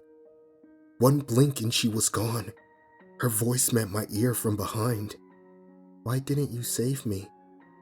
I turned and saw her, now bloodied. It was the same state she was in when I found her in the field. Was I not good enough? Did you want me to die? I finished clearing my airways and stood, tears rolling down my cheeks. I'm sorry, Rebecca. I didn't know. She interjected. That's not good enough. She vanished again. I turned around. She was there, now clean, holding an infant in her arms. Isn't she beautiful? Her name's Abigail. I trembled. We never had a child, Rebecca. You're right, hon. This is the baby I would have birthed had I lived long enough to have her. Don't you remember picking out the names? Jack for a boy, after his father, and Abigail for a girl. I remembered. We laid in the field for hours one night, looking up at the full moon and discussing where our life together was headed. At one point, we talked about children. Rebecca wanted 3, but I insisted on no more than 2. 1 boy and 1 girl. Jack and Abigail. We mapped out their childhoods and pictured every moment. There would inevitably be some tough times, but we agreed it would all be worth it. I remember Rebecca. She walked over to me and handed me the baby. I looked into its eyes. She was perfect. It's hard to say how I knew, but it was her. The same Abigail we pictured years ago. You should have saved me, Jack. Now, they'll never exist. A harsh wind came from the forest. I watched in horror as Abigail's form turned into dust and blew away through the gaps between my fingers. I had only known her for a moment, but still, I cried. My little girl, gone. Why are you doing this? I pleaded. Her face was now tinged with anger. You deserve to feel the same regret I've felt.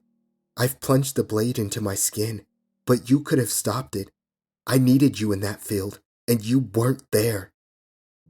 With that, the floodgates opened. A dam of tears burst and streamed down my sides. So too did the blood water around us. It towered overhead for a brief period, before crashing into me.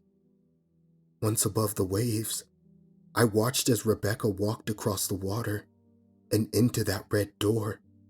She looked back and offered me one last sentiment. Goodbye, Jack. The torment was now over, but it had taken its toll. I let myself sink into the depths of the ocean. It would be my final resting place after everything that had been dredged up. I truly wanted to die. I kept wavering in and out of consciousness. I could hear Henry and the man arguing.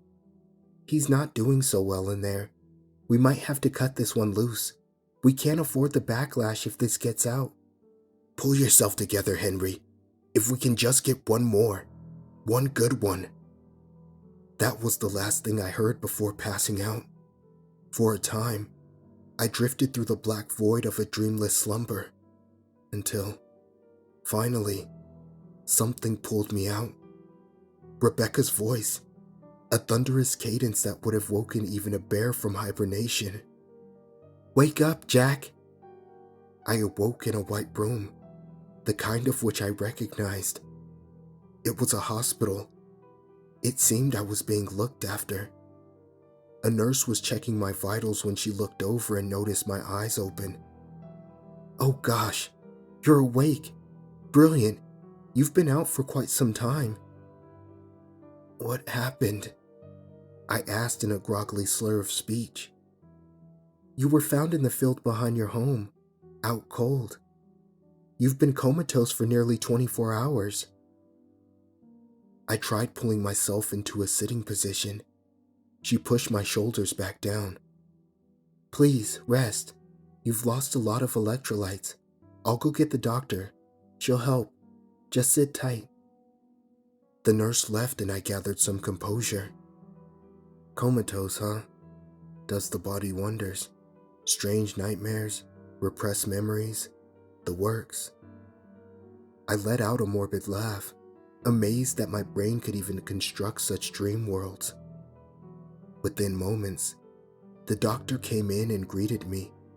She explained my battered state and advised me to stay for observation over the next few days. I agreed. She went over the finer points of my treatment, but then took a detour to ask me a question. Oh yeah, I almost forgot. What happened to your head? My head? I asked, unsure of what she was referring to. It was then that I noticed the faint brush of gauze against my scalp. Here, take a look.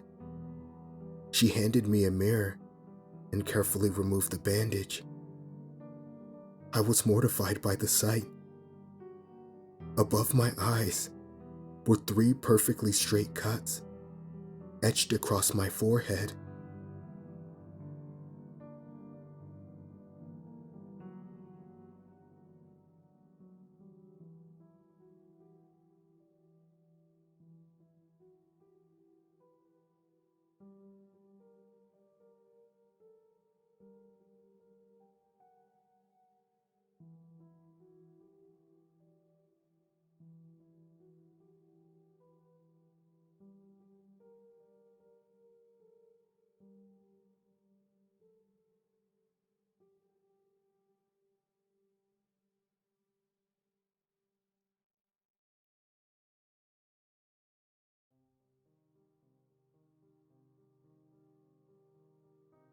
The sleeping mind fascinates me, namely the nighttime hallucinations we call dreams.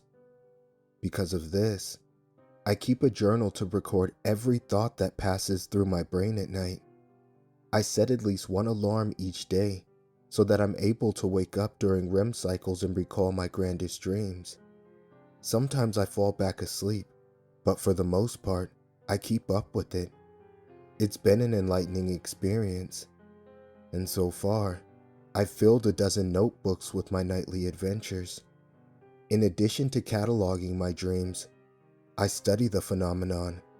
I've dissected every sleep guide at my disposal and watched countless documentaries.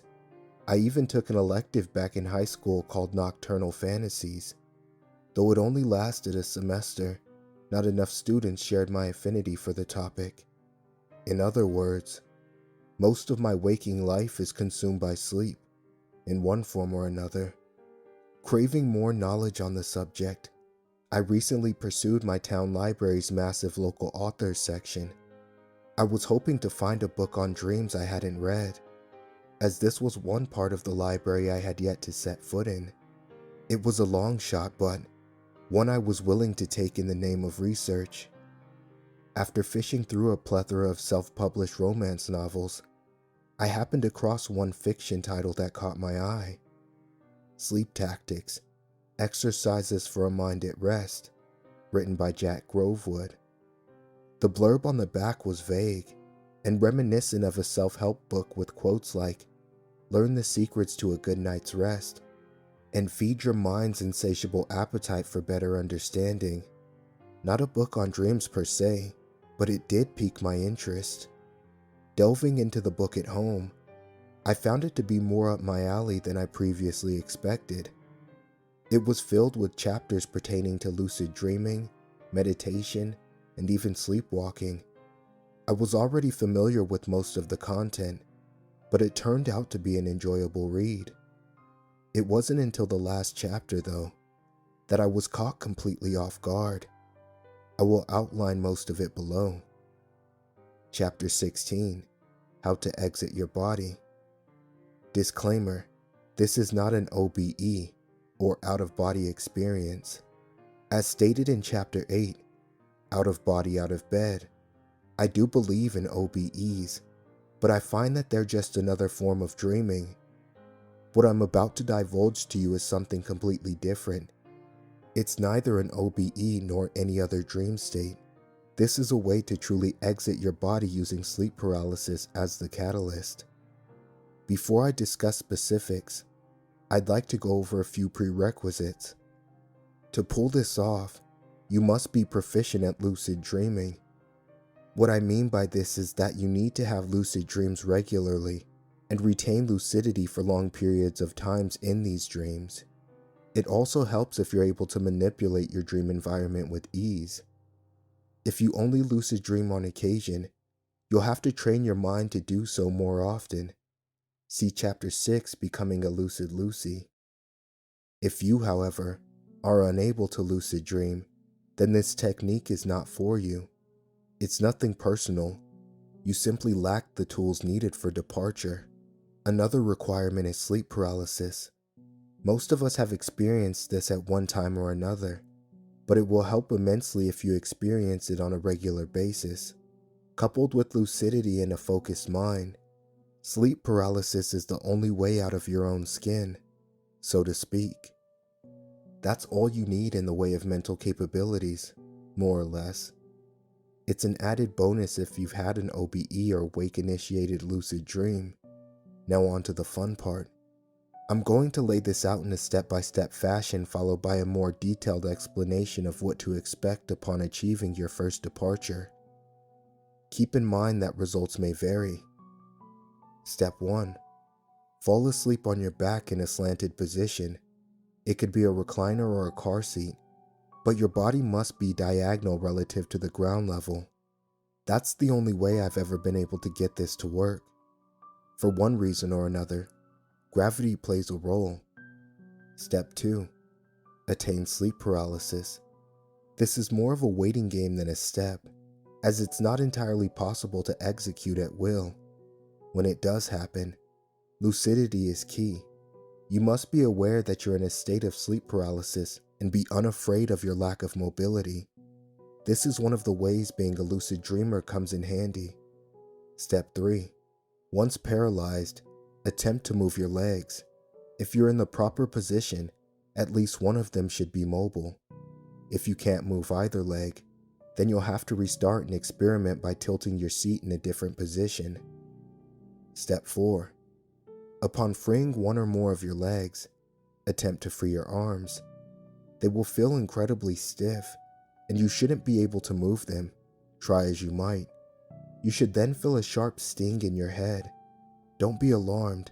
You're not having an aneurysm.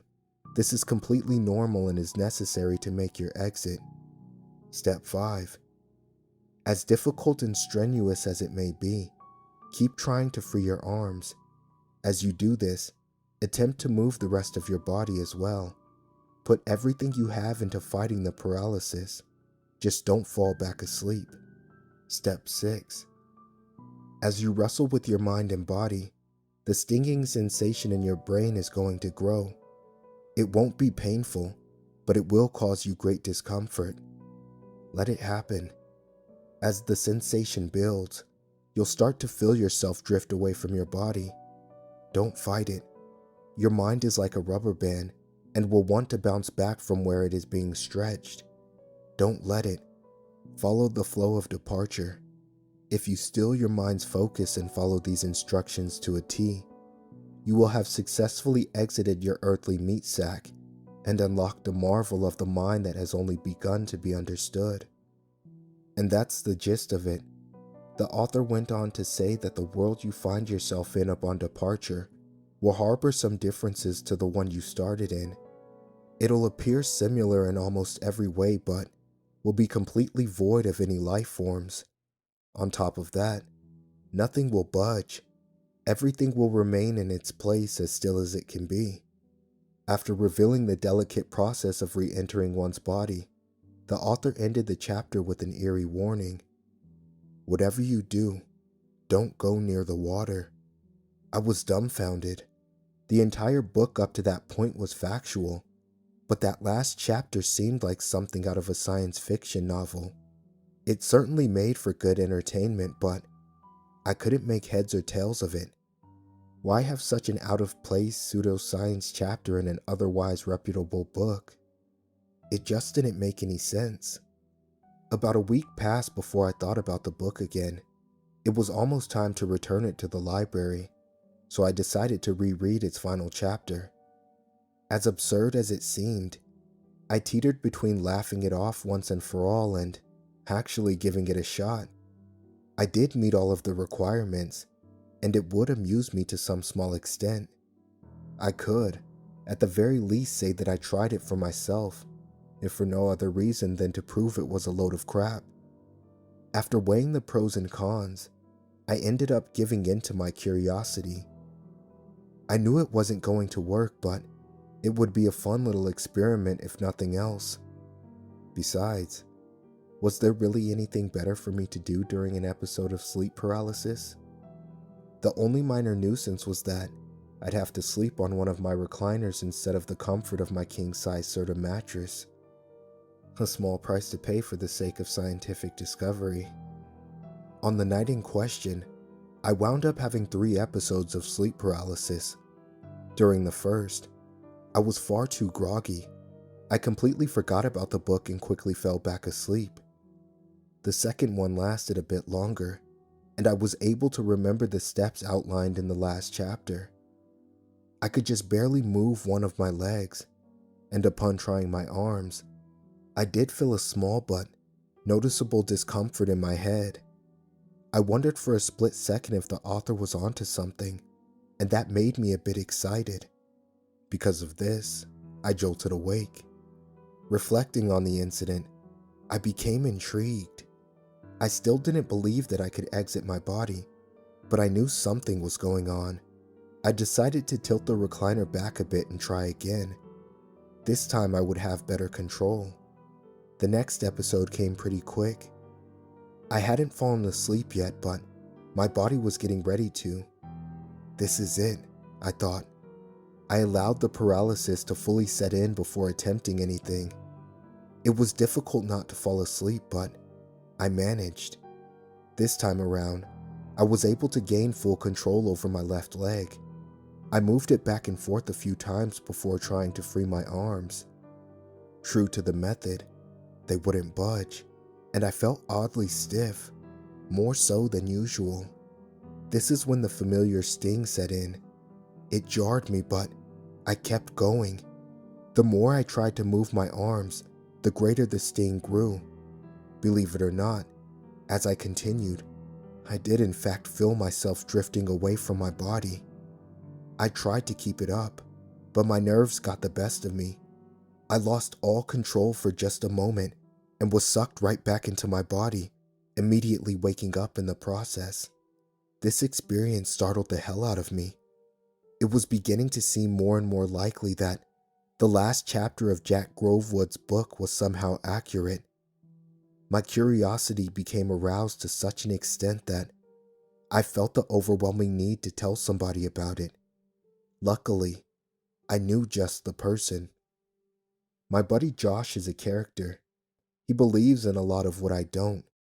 This causes us to butt heads on a lot of topics. In simple terms, I'm a skeptic and he's a believer. One thing we can agree on, however, is our love for dreams. He's the only person I can talk to at length about the subject. He also happens to meet the requirements listed in the book. I was hoping he would join me for a sleep session and help me get to the bottom of what was going on. I called Josh up and told him everything. He was ecstatic and agreed to meet me at my place the following night for departure. In his mind, this was going to go off without a hitch. I wasn't completely sold on it yet. I was just happy to have someone else to tag along for the ride. Fast forward to the following night.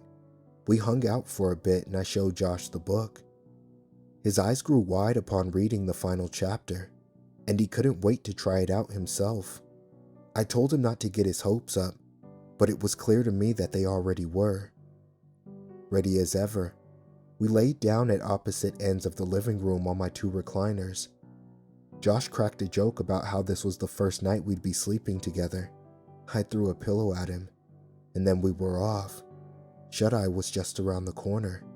This was when things took a turn for the bizarre.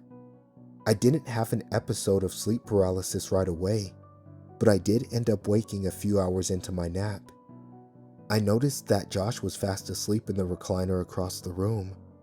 Needing to empty my bladder, I walked past him to get to the bathroom, tripping over his legs in the process. I met the floor with a thud and turned around to see if Josh had awoken. To my surprise, he hadn't.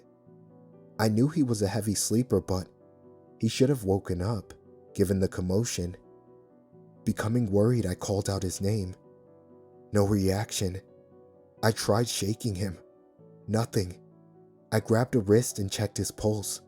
It was there, but it was weak. This was when I panicked. I ran to my room, grabbed my phone and scrambled to hit the call button. Just as I was about to dial 911, I heard a loud gasp from the next room, like a diver coming up for air. I ran out there as fast as I could, and to my delight, Josh was awake. He looked up at me with wide eyes and said, "Dude, it actually worked." I was flabbergasted. Though Josh was an over-enthusiastic believer and downright stubborn at times, he was no liar. I asked him more than once if he was sure it wasn't a dream, and he insisted that he was absolutely certain. Between his firm conviction and weak pulse just moments before, I had no choice but to believe him. It seemed that the book was legitimate after all. We spent the next couple of hours talking about it. After leaving his body, Josh found himself in my living room, but it was noticeably inanimate. Everything was perfectly still. Not even a speck of dust floating through the air. Josh also noticed that his body was translucent, a milky white outline of its former shape. He attempted to open the door to my house, but the knob wouldn't turn and the door wouldn't budge. It took him a while to realize this, but he found his new form allowed him to phase through walls. Josh went on to tell me that the world outside was very different from ours. He said it was like having the contrast dialed up on a picture. That and the static nature of everything made it feel like being trapped in a photograph. I tried to imagine it, but I knew I needed to see it for myself. We made plans to go back to sleep and enter the world together. Despite my excitement, I was able to make my first successful departure that night. Josh was waiting in the room for me, next to his sleeping body. Seeing ourselves like that was fascinating in and of itself, but I wanted more than anything to see the world outside, a world where adventure and discovery awaited us. For a few weeks, Josh slept over my house and we explored the new world. We would camp there for what seemed like days at a time. It was fun and downright addicting. Curiosity was what kept us going. We wanted to know more and more about the odd realm we had discovered. Here are just a few of the things we learned during our excursions. The lighting is fixed. It always looks to be about noon based on the objects and the buildings at eye level. However, the sky is black and filled with stars. It's a strange dissonance I can't quite put into words. It's impossible to phase through older buildings. Not sure why. There are no life forms, just as the book stated, not even animals or insects. Sound is bathed in a slight echo. It's always noticeable when Josh and I talk. It's possible to fall asleep there, but you won't dream. If you travel too far from your body, you'll hit an invisible wall and be unable to go any further. Time doesn't pass in the real world while you're departed. After about a month of successful departures, things changed. The more we explored, the more uncomfortable I felt. It always seemed like something was watching us, even though there was no one around. Josh was the opposite. Our late-night adventures were becoming so routine for him that he was becoming bored. He kept talking about the water and how he wanted to get a closer look at the pond near the main road. I reminded Josh of the author's warning, but it didn't seem to faze him. Eventually, his curiosity got the best of him. One night, upon leaving my body, Josh was nowhere to be found. I thought that maybe he hadn't departed yet, but up to that point, he had always beat me to the punch. This can only mean one thing. I phased through the walls of my home and raced to the nearby pond.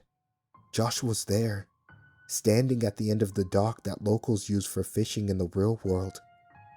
I yelled out to him, "Josh, what are you doing?" "It's fine, see? There's nothing to be scared of. It's just water."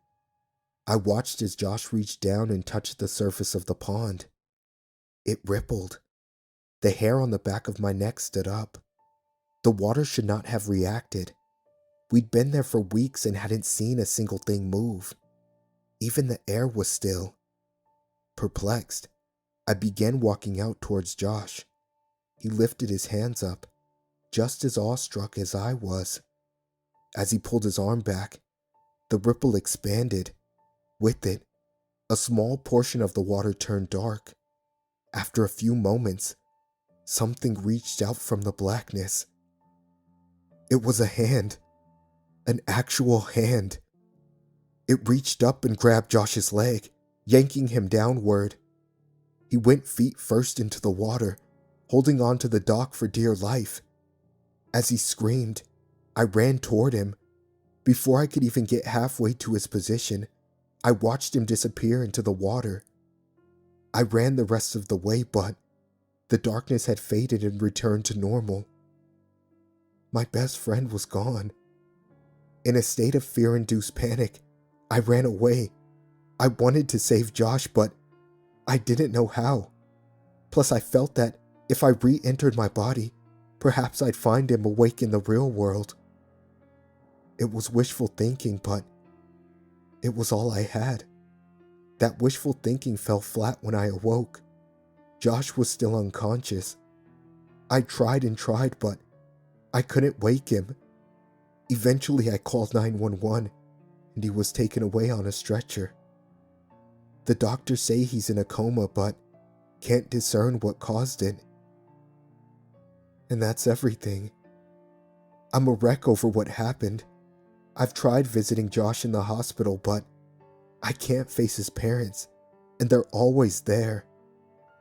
Instead, I go out to the pond in the real world, hoping that somehow I'll find answers.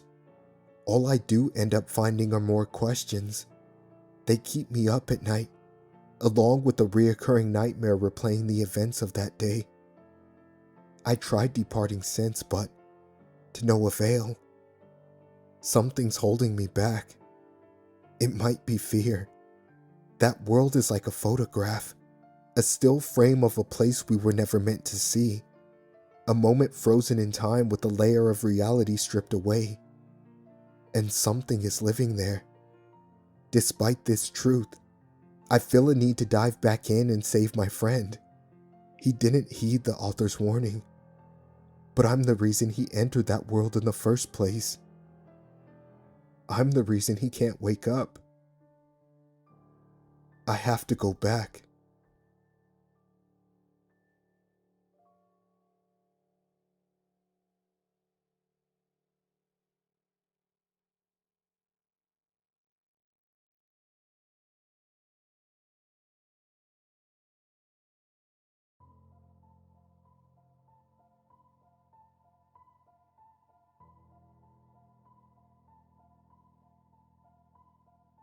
I'll first tell you what I do for a living, as it will bring some understanding to my situation. I run my own business, if you could call it that. I've thought of it more as a personal service. I break into the home or building of a client's choice, destroy or steal whatever they want, provide proof of the action, then I get paid. My clients usually take the form of a middle-class man angered at their boss, or a recently dumped individual who wants revenge on their ex. Essentially, I do the work that one has the anger and desire to do, but doesn't have the actual nerve to do it themselves. It paid well, and it gave me some interesting places to explore, so I've been quite content with the job. About a few weeks ago, I received a usual call for what I expected to be a usual job.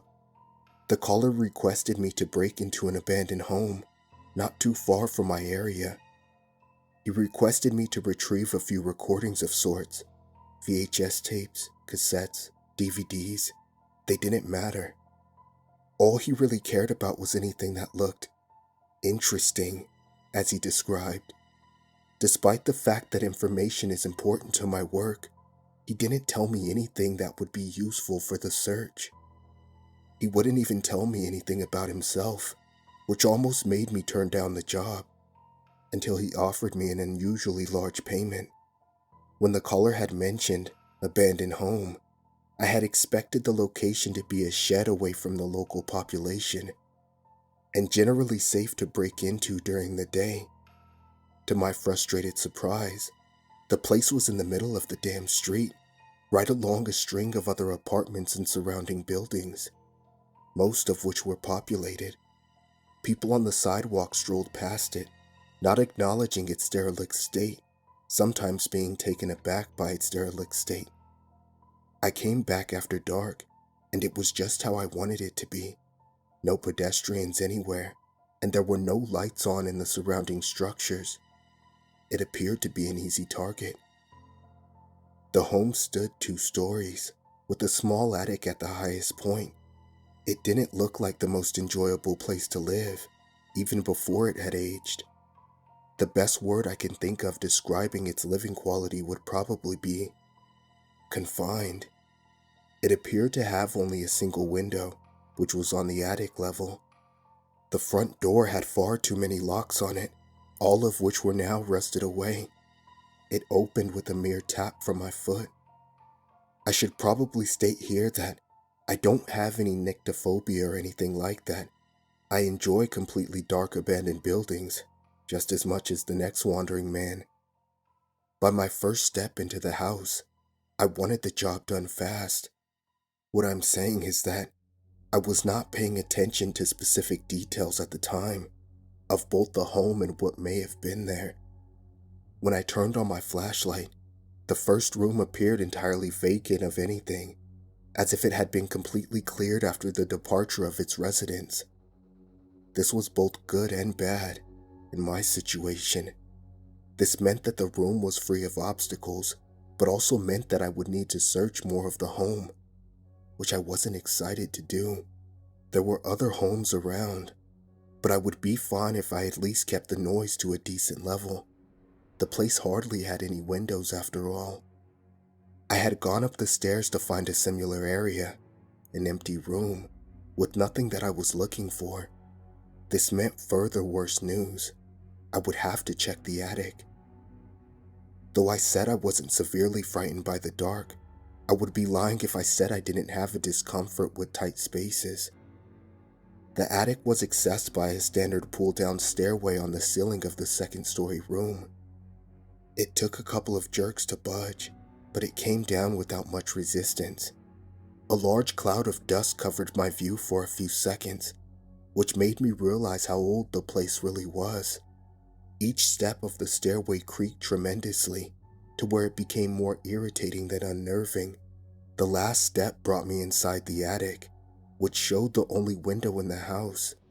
A bit of moonlight shined down into the small room, which helped ease my tension by a near insignificant amount. Scanning the room, I had finally caught eye of a few boxes in the corner. 3 aged cardboard boxes, all packed with a number of old VHS tapes. No DVDs, though the place was so old that I didn't expect to find any. I was still in a rush to get out of there, so I didn't take much time looking through them. I didn't even pick out a few. I just grabbed the heaviest box and dragged it to the ladder. I didn't even realize exactly how much was in the box until I had dropped it to the floor, in which it made a rather loud crash that seemed impossible for its size. Some of the tapes were probably broken in this process, but I didn't stop to check. I just wanted to be out of there. When I reached the bottom of the ladder, I didn't bother putting it back up. This is where I first saw something strange. When picking the box back up, I saw a small red light in the corner of the room, like a sort of dot. It wasn't moving, but I still stormed to the stairs.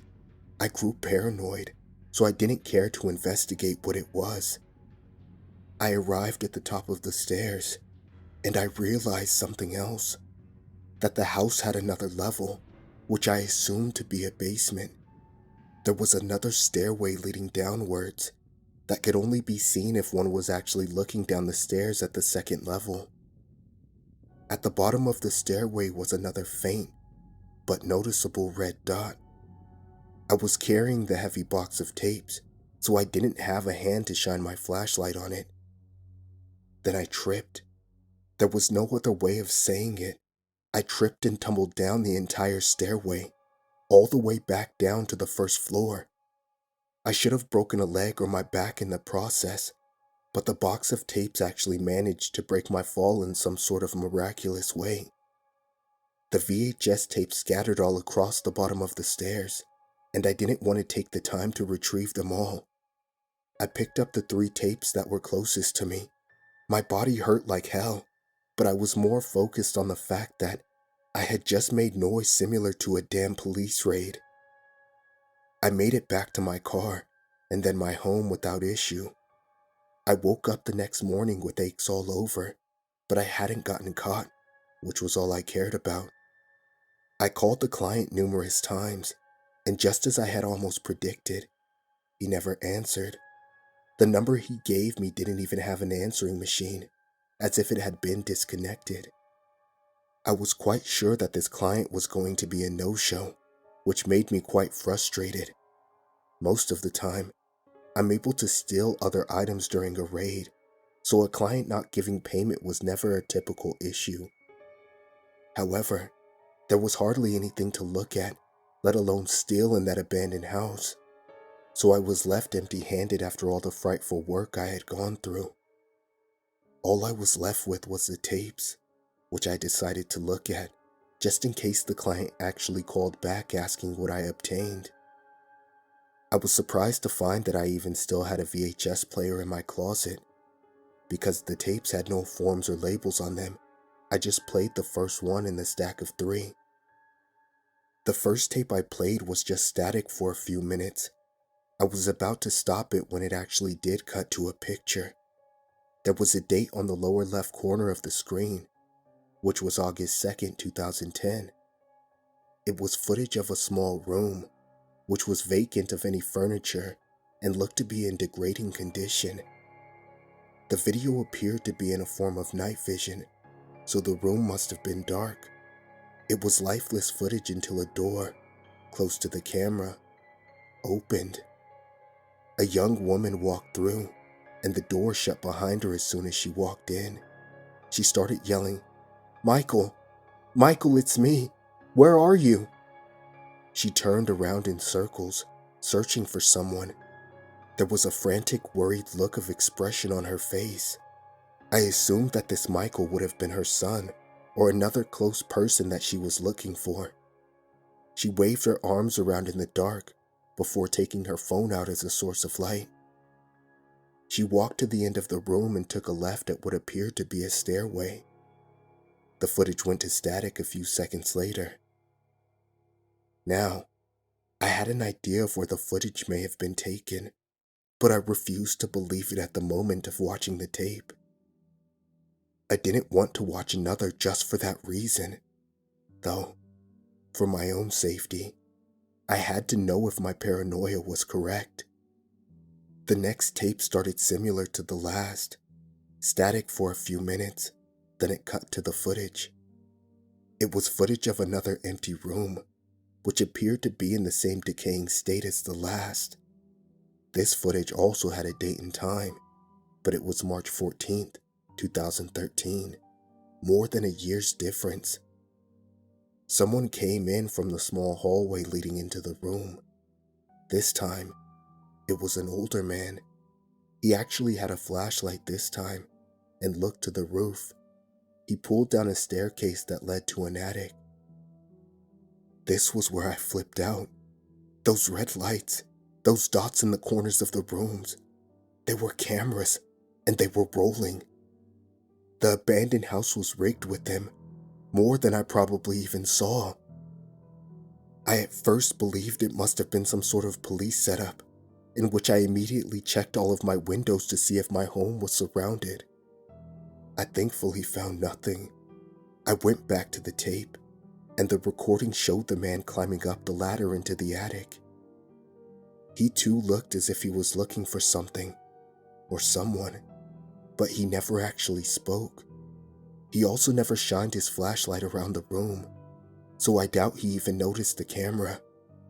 A few seconds after he was in the attic, the footage ended, but I did notice something. Just moments before the footage ended, the camera moved, as if it was picked up at the last few seconds. I immediately went to the third and final tape, as I wanted to know what else may have been looking at me in that house. This tape was viewing the stairway. It appeared zoomed in, like it was down another level but still focusing on the first to second floor. At the top of the stairs was the same man from the previous tape. Since I had dropped the tapes down the stairs when I collected them, I must have been lucky to grab 2 continuing tapes. The man in the footage appeared injured this time. He was clutching his left arm, which revealed to have blood running from it when I looked closely enough. He stumbled with each step as he progressed down to the first floor. When he was just about at the bottom step, he fell, probably out of exhaustion. At the top of the stairway stood something. It looked to be a person, about 6 feet tall, but I'm not going to make any assumptions that it was human. It walked down to the man, then began to drag him by his uninjured arm. The man put up little struggle, which led to him being kicked in the head by the being. It moved the man down the second staircase, the one I believed to lead to a basement. The figure was close enough to the camera where I could see its face, or at least what was covering it. It wore a mask.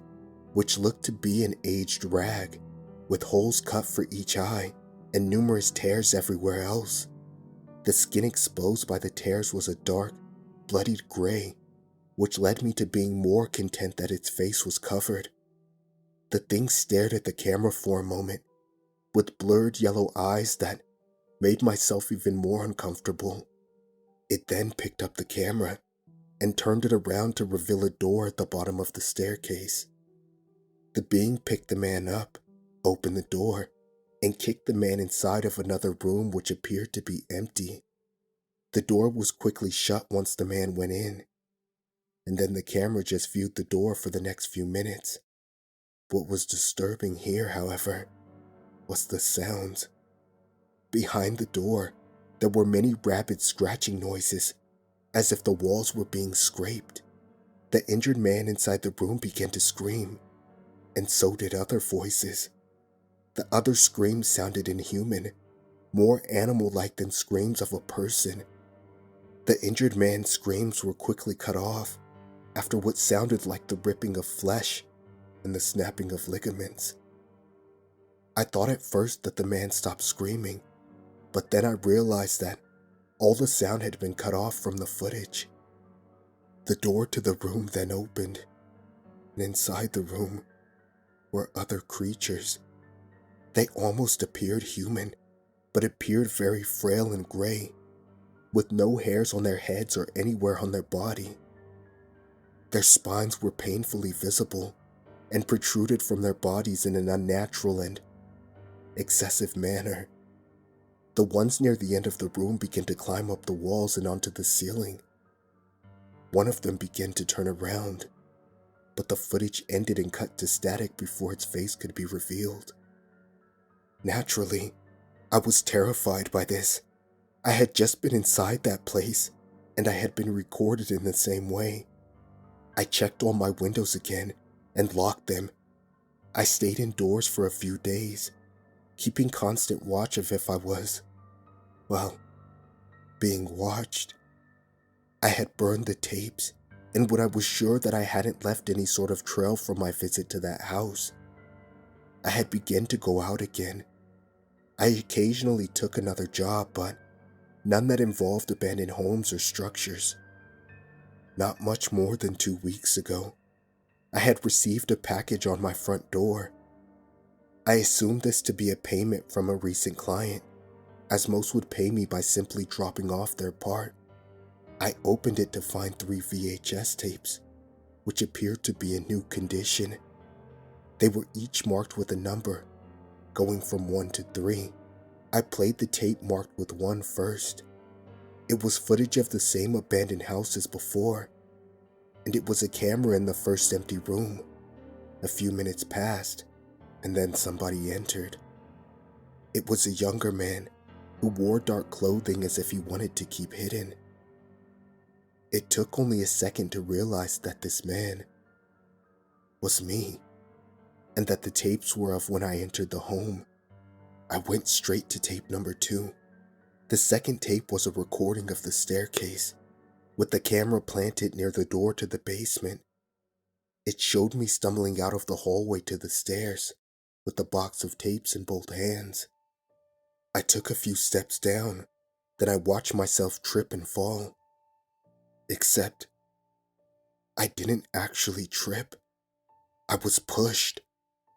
A figure at the top of the stairs, wearing the same rag on its head as in the previous tapes, had slightly shoved me. It wasn't enough force to where I could have felt him behind me, but enough to where I had lost my balance with the box in my hands. The footage showed me jump back up to my feet with 3 tapes in hand and running off screen, which was when I ran out of the house. The masked being only ran to the bottom of the staircase and watched me run. It then slowly walked down the second flight of stairs and looked into the cameras for a few seconds, and then the footage ended. I was in more fear than when I had watched the previous tapes, and my paranoia of being followed became more severe. It took every fiber of courage in my body to keep watching, and I played the final tape. This tape wasn't from inside the abandoned house. It was held by someone, and it was taken from outside at a different location. The camera holder walked on a road for a few minutes until focusing the camera on a single house. The house was my house, and whoever or whatever was filming let out a loud, sickening laugh. Then the tape ended. I've grown paranoid, and with good reason. I'm not huddled in the center of my room all day, but I don't go out in public much anymore. Anytime I do, I feel like I see a masked figure out of the corner of my eye. Perhaps it's just a fabrication of my mind, but I sense it right next to me in some places. There will be a few days where I hear a knock on my door, only to find a single tape on the doorstep. Each is very similar to the last. It's always footage of my own home, usually during the day, but other times at night. And with each tape, the camera is getting closer.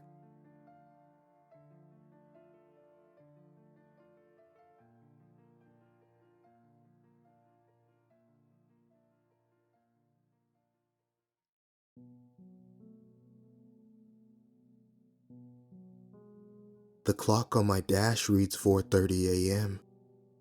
The darkness outside of my headlights is so thick that I can't see anything to the left or right of me. There isn't a star in the sky, and the moon is eerily absent. The phone call I received last night assured me, though, that the church in Havens Creek is nice, and the congregation was wonderful. I wanted to get there early, get the lay of the land, and put my own little flair to the place. I'd been driving for some time when I finally came up to my turn for the church. I pulled into the parking lot, and what my high beams fell onto absolutely took my breath away. A large, beautiful white church with long columns, a bright red double door, and beautifully stained glass windows with depictions of our Lord and Savior. I stepped out of the car, turning off the headlights, and the night was heavy again. Outside of the interior lights of the church and the solar-powered lights lining the path to the door, I could see nothing. I'll admit, I felt a bit unsettled, but my mentor, Father Reynard, had me come here as a guest pastor, and I was not going to let him down. I made my way up the stairs and into the church. The inside was even more glorious than outside. 50 yards of pews lined down both sides, and a gold-lined red carpet from the door to the pulpit. Getting the full view of the stained glass, I see our Lord and Savior, the cross, our Virgin Mary, cherubs with wings, and the angels up above. Just being inside this place filled my heart with love. I made my way down the gold-lined carpet and to the first pew. I took a seat to relax and just take it all in. Directly next to me was a book I'd come to know very well over my 40 years of life. The Bible. I picked up the very pristine book and sat it in my lap with my hands folded, rested on top of it, and took a deep breath. At this point, I was just trying to take it all in when I heard the front door open. The person's feet sounded hard off the floor with each step, which was strange, seeing as the way up was thickly carpeted. Each step drew nearer and nearer to me, until finally, a man came into view. He was extremely handsome and well dressed. A black suit jacket and pants, with a red vest, and a black tie with red lacy inlays. The man had long blonde hair pulled back out of his face, and an air of authority about him that I just couldn't place. The man walked past me and removed a chair from the rack and walked back towards me. He sat the chair directly in front of me, sat down, and crossed one leg over the other. We both stared at each other in silence for a short time, and just as I was about to speak up, he said, "Forgive me, Father, for I have sinned." His voice rolled out like honey, sweet, yet sinister. I stared back at him. This isn't how we usually do things at my church, I thought to myself, but I am a guest in this house, so I won't push. "What is your name, my child?" I asked the man sitting in front of me. He cocked his head to the side and smiled. "You can call me Sam. Father?" He held out the word, so I knew it was a question. "Ah," I replied. "Salazar. Father Marcielo Salazar." He gave me a slight smile, and his bright blue eyes shone vibrantly. "It's very nice to meet you, Father Salazar. As I said before, my name is Sam, and it would be greatly appreciated if you could assist me. I have sinned, and I fear I may wind up in hell." I shook my head softly. "Oh, my child, do not worry. Our Father is a forgiving God. Please tell me what burdens you, so I may absolve you of your sins." Sam adjusted his seat, uncrossed his legs, and crossed them the other way. "I drink in excess, and then judge others in church when they admit to doing the same." I nodded. "Well, my child," I said. Sam quickly cut me off and continued. "When I was married, I would have my wife stay at her mother's house when she was on her period." I looked at him as I tried to assure him that the Bible speaks of it being a time of uncleanliness. Sam quickly cut me off again. "I sent my son off to a conversion camp when he came out as homosexual." I didn't respond this time, and he continued. "I raised my hand to my wife if she tried to leave the house in anything other than modest clothing. I wanted my wife to be modest, but I also received less than modest photographs from my 19-year-old babysitter, Brittany." My eyes widened, and I stood up from the pew I was sitting in. I stepped around the side and began to back away down the aisle towards the door. His soft look hardened in an instant.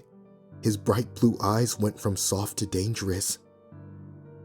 "What's wrong, Father?" He spat at me. "You look awful." This man was speaking my life back to me. "Who are you, and what do you want?" My hands and voice were both shaking. I was backing up steadily, and Sam was just staring at me. We were far enough apart that if I turned for the door, I should be right there.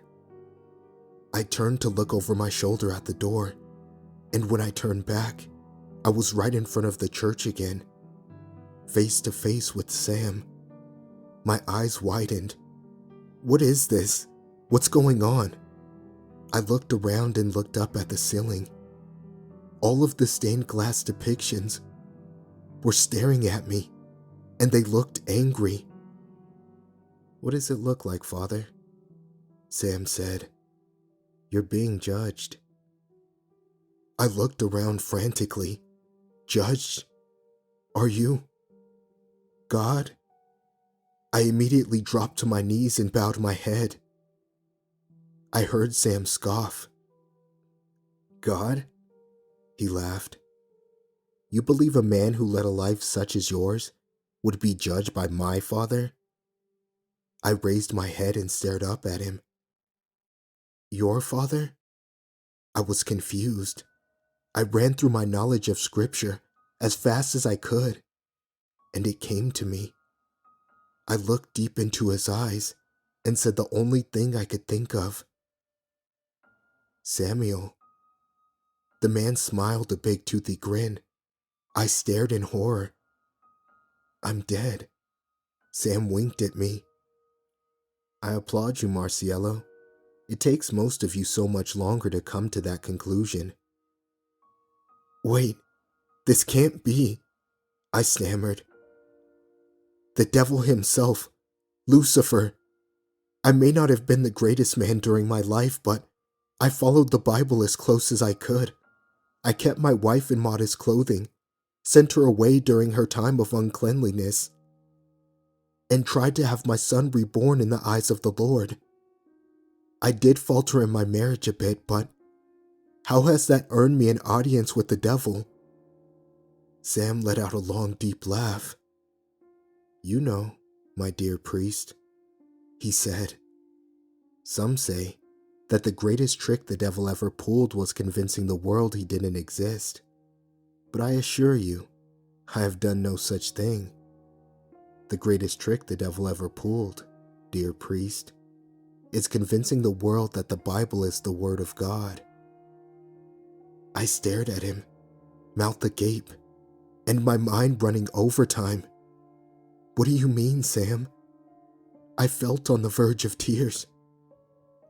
I mean, I wrote the book that you people flock to.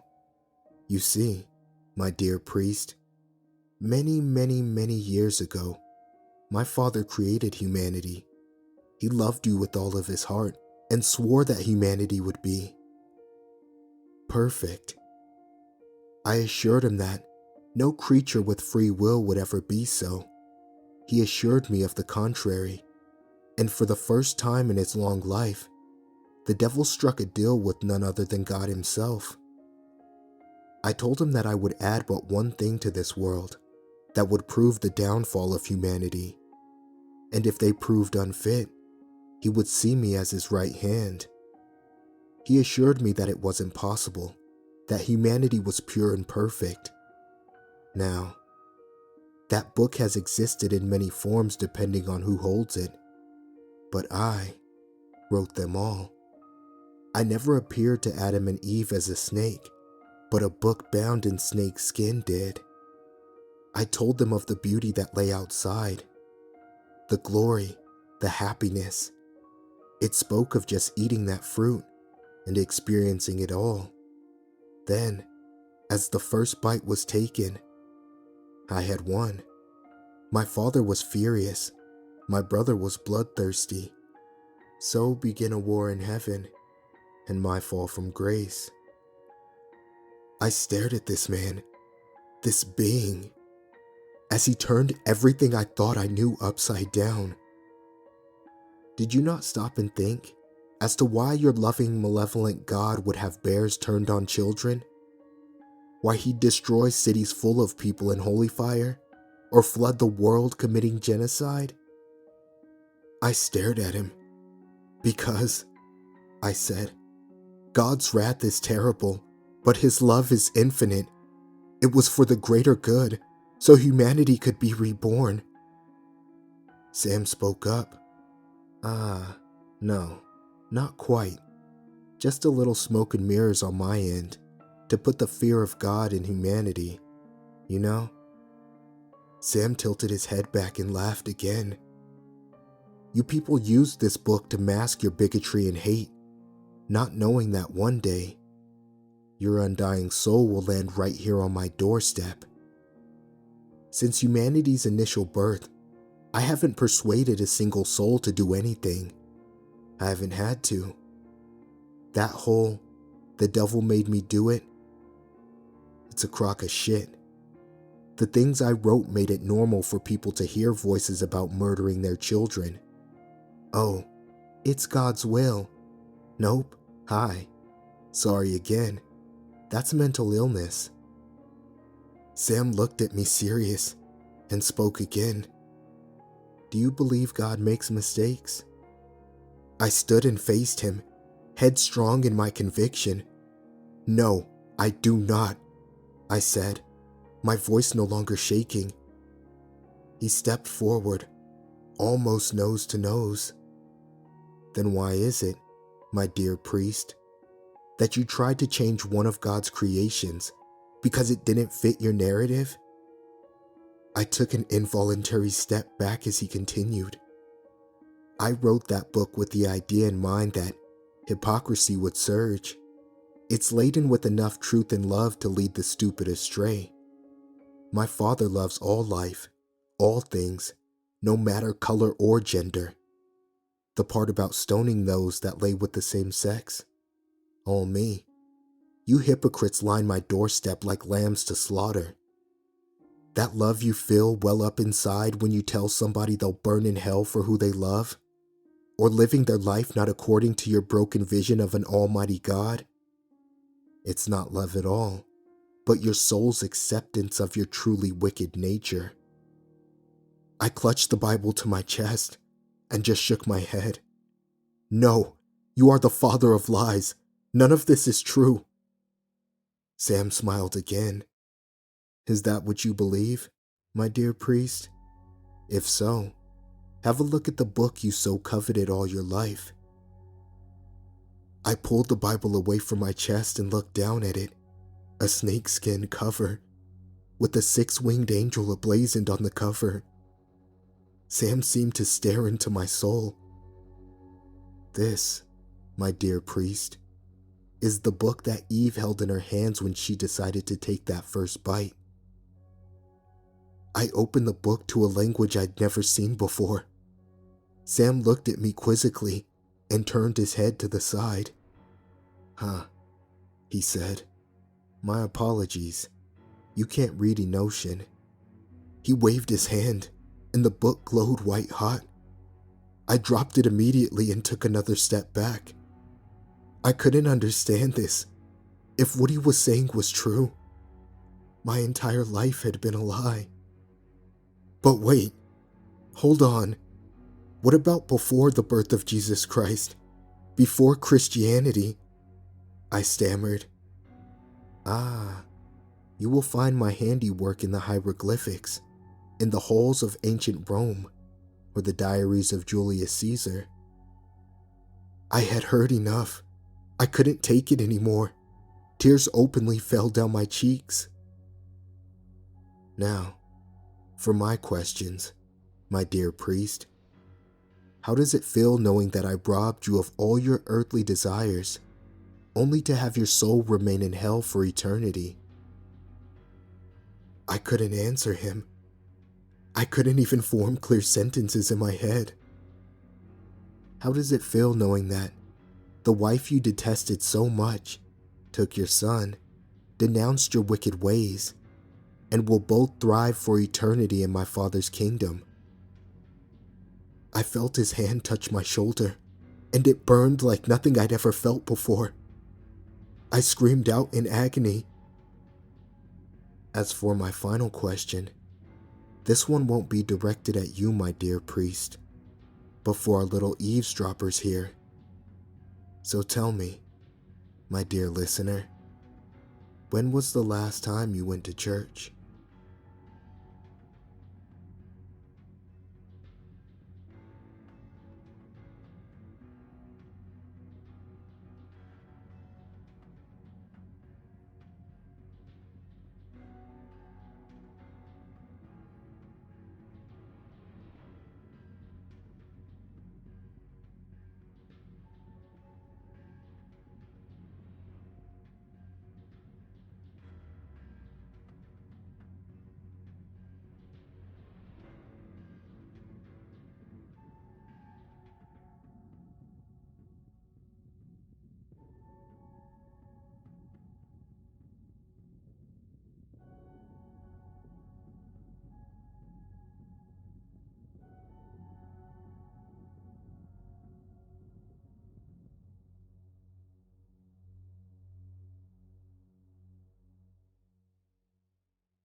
My dad spent over 20 years as an officer with the Cambridge, Massachusetts Police Department, and he told me about the tunnels that ran under the city. There are a few different names for them: the Harvard tunnels, the Cambridge catacombs, and the Crimson catacombs. They're a well-kept secret, shrouded in mystery. Mention them, and most people will assume you're talking about the subway tunnels and will show little to no interest. Discovered by settler James Elliott Smith in 1634, and later bought by Harvard when Smith disappeared in 1641. Nobody knows who built them or why. They have spawned many legends over the centuries. In 1775, a British soldier abandoned his outfit during the siege of Boston, made his way into Cambridge, and hid in the tunnels. Less than a day later, he emerged, wide-eyed, babbling about a Latin-speaking child with charred black feet who taunted him until he fled. In 1827, Edgar Allan Poe ventured down there while stationed in Boston and wrote of a pale child who materialized out of a black fog and changed form in front of his very eyes.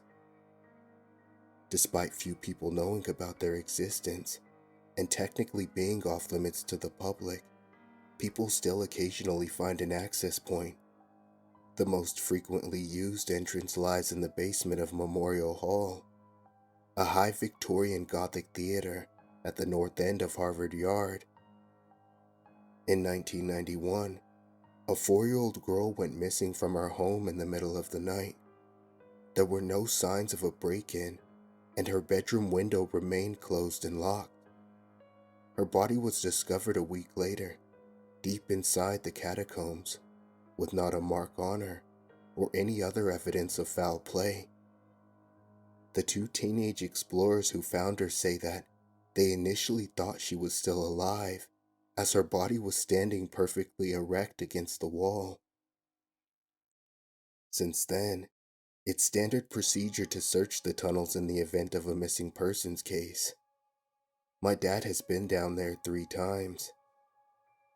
The first was in 1997. A young boy had gone missing after leaving his grandmother's house, and a massive search effort was underway. My dad entered the tunnel with 3 other officers, and they walked the entire 6 miles of it with no sign of the boy.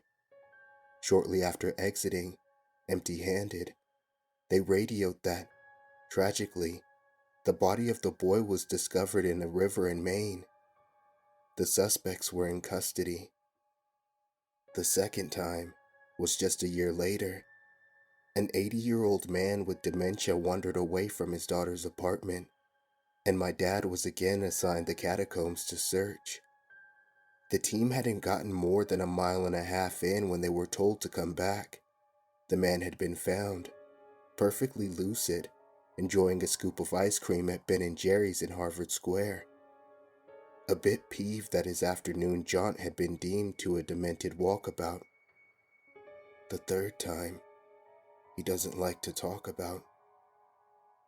It began much like the other 2, missing person, in this case, a 4-year-old girl, Alicia Hughes, last seen playing in her backyard. As usual, Dad was one of the 4 who drew the short straw and had to check the tunnels. No, he hadn't yet had any disturbing experiences down there. But nobody is just going to up and volunteer to walk through a dark, creepy, damp tunnel of unknown origin and questionable stability. Since his other 2 experiences had been uneventful, Dad took the opportunity to study the structure. Shining his flashlight on the walls, he could see that they weren't entirely composed of dirt, as he had initially thought. There was a thick layer of clay that was eroding in spots, revealing light, very old-looking orange bricks underneath. While it didn't dispel his unease entirely, the realization that the tunnel was more structurally sound than he had thought lifted a bit of weight off of his shoulders. He noticed the lack of graffiti on the walls. You'd think there would have been a plethora, but no, not a single tag. The place would have made it a great hangout for adventurous youths, homeless, and drug addicts alike. But there was no trash, no used needles, nothing. Almost as if people didn't want to stay for very long. Dad shone his flashlight on the darkness in front of him, ready to resume his duty, and startled when the beam failed to illuminate the 3 other officers who had been in front of him. Not even 30 seconds before. Had they fallen behind him when he was preoccupied with the construction of the place? He whipped around, but the flashlight illuminated a tunnel of nothingness. He stopped in his place, thinking maybe if he quieted his boots, he'd be able to hear theirs, or maybe their voices, far up ahead or around a corner, where his flashlight couldn't reach. Silence. He tried his radio. Nothing. Not surprising. Coverage down here was very spotty. Just walk fast and you'll catch up to them, he told himself, quickening his pace. Then a tiny voice echoed through the blackness. "Hello?" it asked. It was a little girl. "Hello?" he parroted, breaking into a jog. "Help! Alicia? Alicia Hughes, is that you? I want to go home. Keep talking to me, Alicia, so I can find you. Okay, honey?" He jogged for another minute or so, swinging his flashlight every which way, and slowed to catch his breath when it illuminated a small figure, huddled against the brick wall where the tunnel had a dead end. It was a tiny girl with flame-red hair. His first instinct was to radio that he'd found her, but it occurred to him that if he had no reception before, he most certainly wouldn't at the deepest end of the maze. "Hi, is your name Alicia?" he asked the frightened girl softly, in his best soothing dad voice. "Yeah." She stood on shaky legs, propping her hand against the wall to push herself up. "My name's Officer Reynolds, but you can call me Dan, okay? Are you hurt in any way, sweetie?" "No." "That's good. Do you want to hold my hand so we can get out of here?" She slipped her little hand into his and gave it a gentle, reassuring squeeze. "I want my mommy," she said tearfully. "You're gonna see your mommy very soon, okay, honey?" "Okay." They walked as quickly as Alicia's little legs could carry her, with Dad trying his radio every several hundred feet, wanting to communicate with his team as soon as he got within range. They were about 50 feet from the rotted wood staircase that would lead them to the entrance when his radio crackled to life. Finally. It was garbled, but he could make out the important words. "Alicia Hughes, located, Somerville Ave, grandmother's house." Dad shook his head. Certainly he'd misheard, and asked them if they could repeat themselves.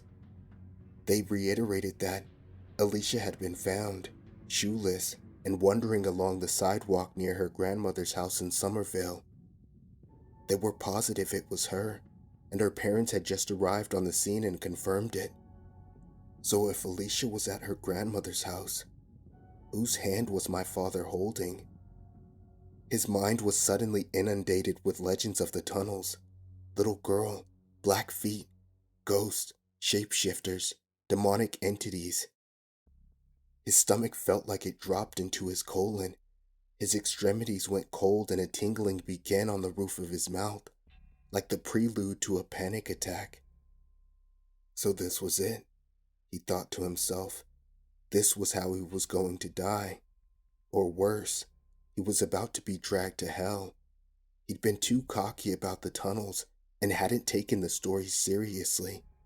He'd been lured in by an innocent little girl, and now was literally in its grasp, holding its hand. He didn't dare look it in the face, afraid that it would change into something evil in front of his very eyes. So, he did what any burly adult male police officer would do. He snatched his hand out of its grasp and hightailed it out of the tunnels, not looking back, not even when its sad little voice called after him. He wasn't falling for that ploy again. Dad had nightmares for weeks and was so shaken up by what he encountered that he informed his boss that he would never ever return to the tunnels, even if it meant his job. Surprisingly, his boss was sympathetic and told him that there were several rookies he'd send down there next time a tunnel search was required. They needed the experience after all. 2 months later, just as my father was beginning to forget his experience, Alicia Hughes was once again reported missing. A welfare check on her family, requested by a neighbor, revealed that her parents had been murdered in their bed, their throats slit, and their daughter nowhere to be found. On their nightstand sat a torn corner of construction paper. On it, scrawled in green crayon, was a message. "Thank you for letting me out." Upon learning of this turn of events, my father did something he swore he would never do. He returned to the tunnels. He had a hunch that he hoped to God wasn't true. He and two officers walked nearly all 6 miles before they found the flame-haired body of Alicia Hughes. Her little form was curled up in the fetal position on the dirt floor, as though she had died trying to keep herself warm. She was in the process of mummifying. The soil around her was dark, as it acted like a sponge for the fluids that her body had leaked, allowing her to dry out. An autopsy revealed that she had been dead for approximately 2 months. My father never recovered from this and retired from the police force the following year.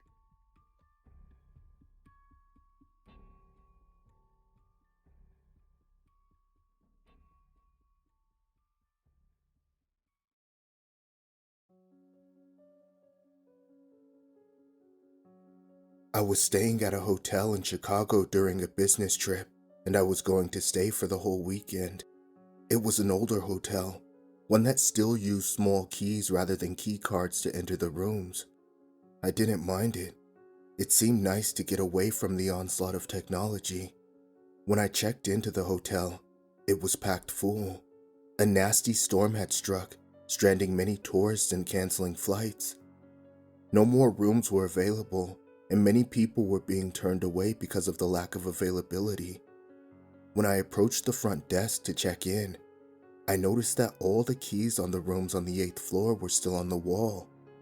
Not a single key was missing. It seemed odd that an entire floor would be vacant when so many people were clamoring to check in and get to their rooms. I could see the clerk was stressed out and was ready to just give up and go home, so I tried to lighten the mood. "Kind of weird, isn't it?" "What is?" the clerk asked. "How everyone on the 8th floor is missing." The clerk gave me an odd look and his face paled. "What do you know about the 8th floor?" he replied in a serious tone. "Oh, nothing," I answered honestly, a little embarrassed that my attempt to lighten the mood backfired. "I just noticed that all the keys on the 8th floor are still behind the desk." The clerk blushed a little and tried to laugh it off. "Oh, yeah, I see now." He went back to checking me in and handed me the key to my room on the 9th floor. "Enjoy your stay." "I will, thanks." I awkwardly accepted the key and grabbed my bag, heading for the elevator. Just like the lobby, the elevator was also packed. It was difficult to stand next to so many strangers so close by, let alone enter and exit the small car. I struggled to reach and press the button for the 9th floor, but I managed to see over the crowd of people and reach the button panel. It was then that I noticed that the button seemed to be missing a floor number, 8. "That's funny," I thought out loud. "I wonder why there's no button for the 8th floor." But no one in the elevator reacted. They either didn't care or they were too preoccupied and didn't hear me. Once I finally got to my floor and checked into my room, I took a moment to relax and unwind on the bed. I had to give a presentation tomorrow and I needed to be alert. I decided to go to bed early that night and to practice my speech a few times to make sure I sounded confident. I took a shower, brushed my teeth, and stood in front of the bathroom mirror as I practiced my sales pitch a few times. A strange groaning sound from the room beneath me got my attention. It sounded like there was a man in pain or upset about something. I ignored it and continued to practice my speech.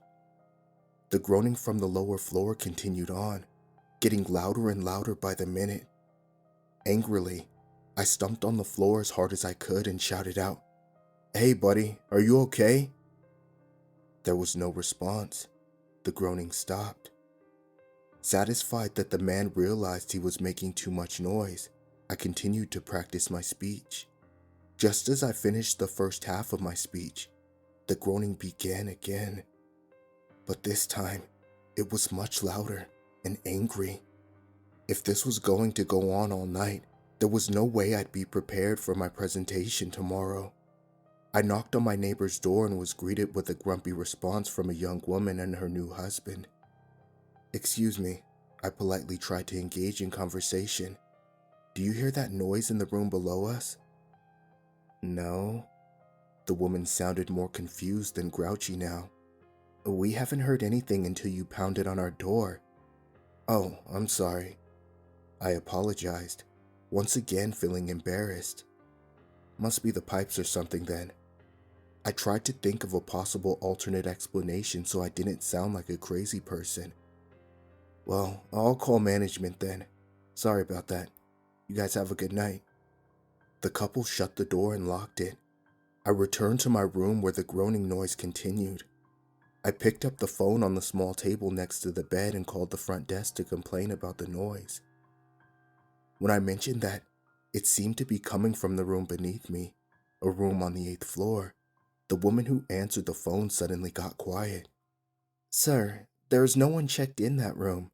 It must be someone on the 9th floor." "No," I tried to sound confident. "It's not coming from the walls, it's coming from the floor."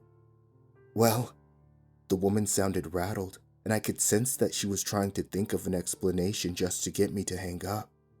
"I'll call the maintenance crew. It's probably a leaky pipe or a problem with the heating ducts." "Yeah, thanks." I hung up the phone, not believing her for an instant. The groaning was growing louder and angrier by the minute. I put my hands to my ears and tried to block out the noise, but it wasn't enough. I walked to the bathroom and turned on the shower and the sink full blast, hoping the running water would drown the noise and at least help me a little bit. I sat on the bathroom floor, trying to think of a way to get some sleep, but I didn't have any other options. All the rooms were full. I couldn't request a new room, and there was no way any other hotel would have any vacancies during the storm. Suddenly, the pipes on the shower began rattling violently. The shaking was so strong that it caused the shower to sputter as it continued to run. The sound was like thunder inside the walls and the thunder outside the hotel, as well as the pounding rain. Sounded like there was a freight train barreling down the tracks right at me. I left my room, grabbing my keys and my phone. I made my way to the elevator so I could lodge a complaint in the lobby. As soon as I stepped inside the elevator, I remembered that the 8th floor couldn't be accessed. The number was not an option. And I remembered that all the keys on the 8th floor were still behind the desk at the lobby. How could anyone check into a room on the 8th floor? Curious, I exited the elevator and made my way for the stairs. I walked down the stairwell from the 9th floor and directly onto the 7th. That's impossible, I told myself. I walked back up the stairs and double-checked the floor numbers. Sure enough, just like the elevator, there was no number 8. I walked up and down the staircase a few times, trying to figure out what was going on, when I noticed a small imperfection in the wall next to the doorway that led onto the 7th floor. I checked and realized that it was a gap. The gap was between a hidden door and its frame. Using my fingertips, I pried the door open and found a small staircase leading back up one flight, up to the otherwise non-existent 8th floor. It was dark and dusty, like no one had used this passageway in years. I used the screen on my phone to light my way as I made my way up the secret staircase.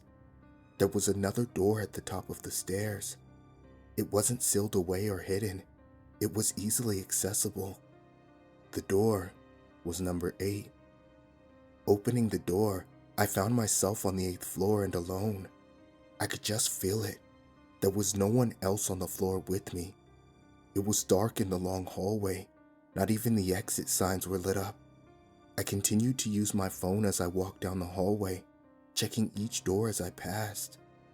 They were all locked. That is, except for one door. The unlocked door was for the room directly beneath mine.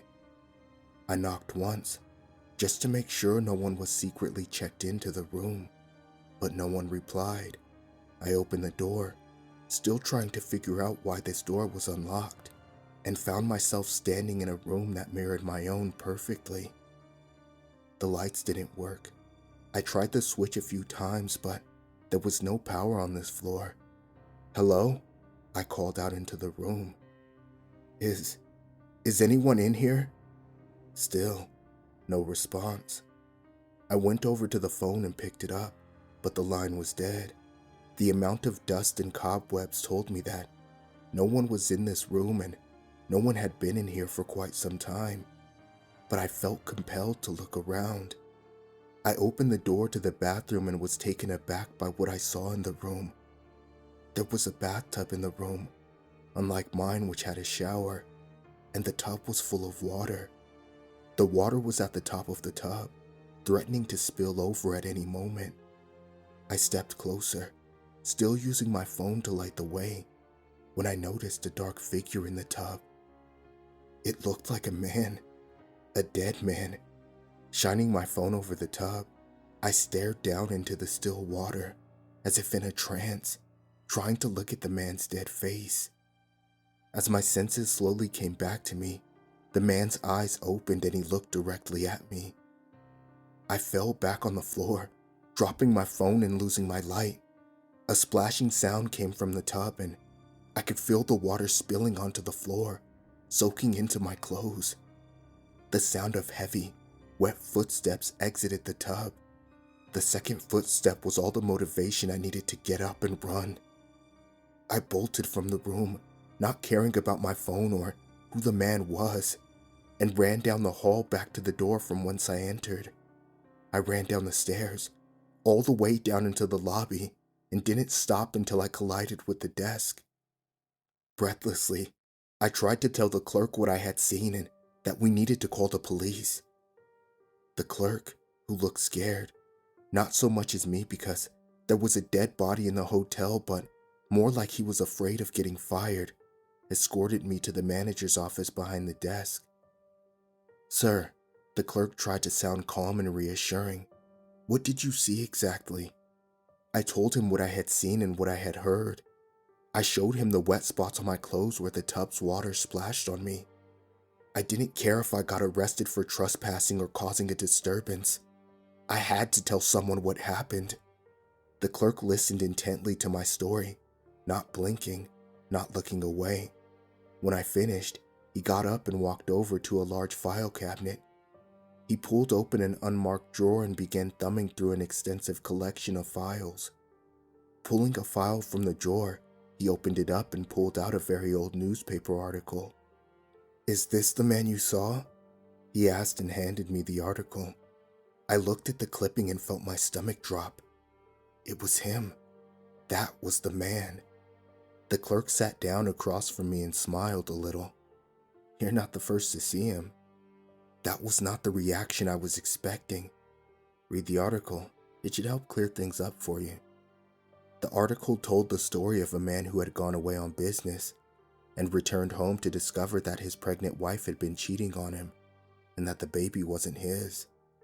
Heartbroken and betrayed, the man checked himself into the hotel and never left his room. He was heard crying and wailing in heartbreak for 3 days before he finally stopped.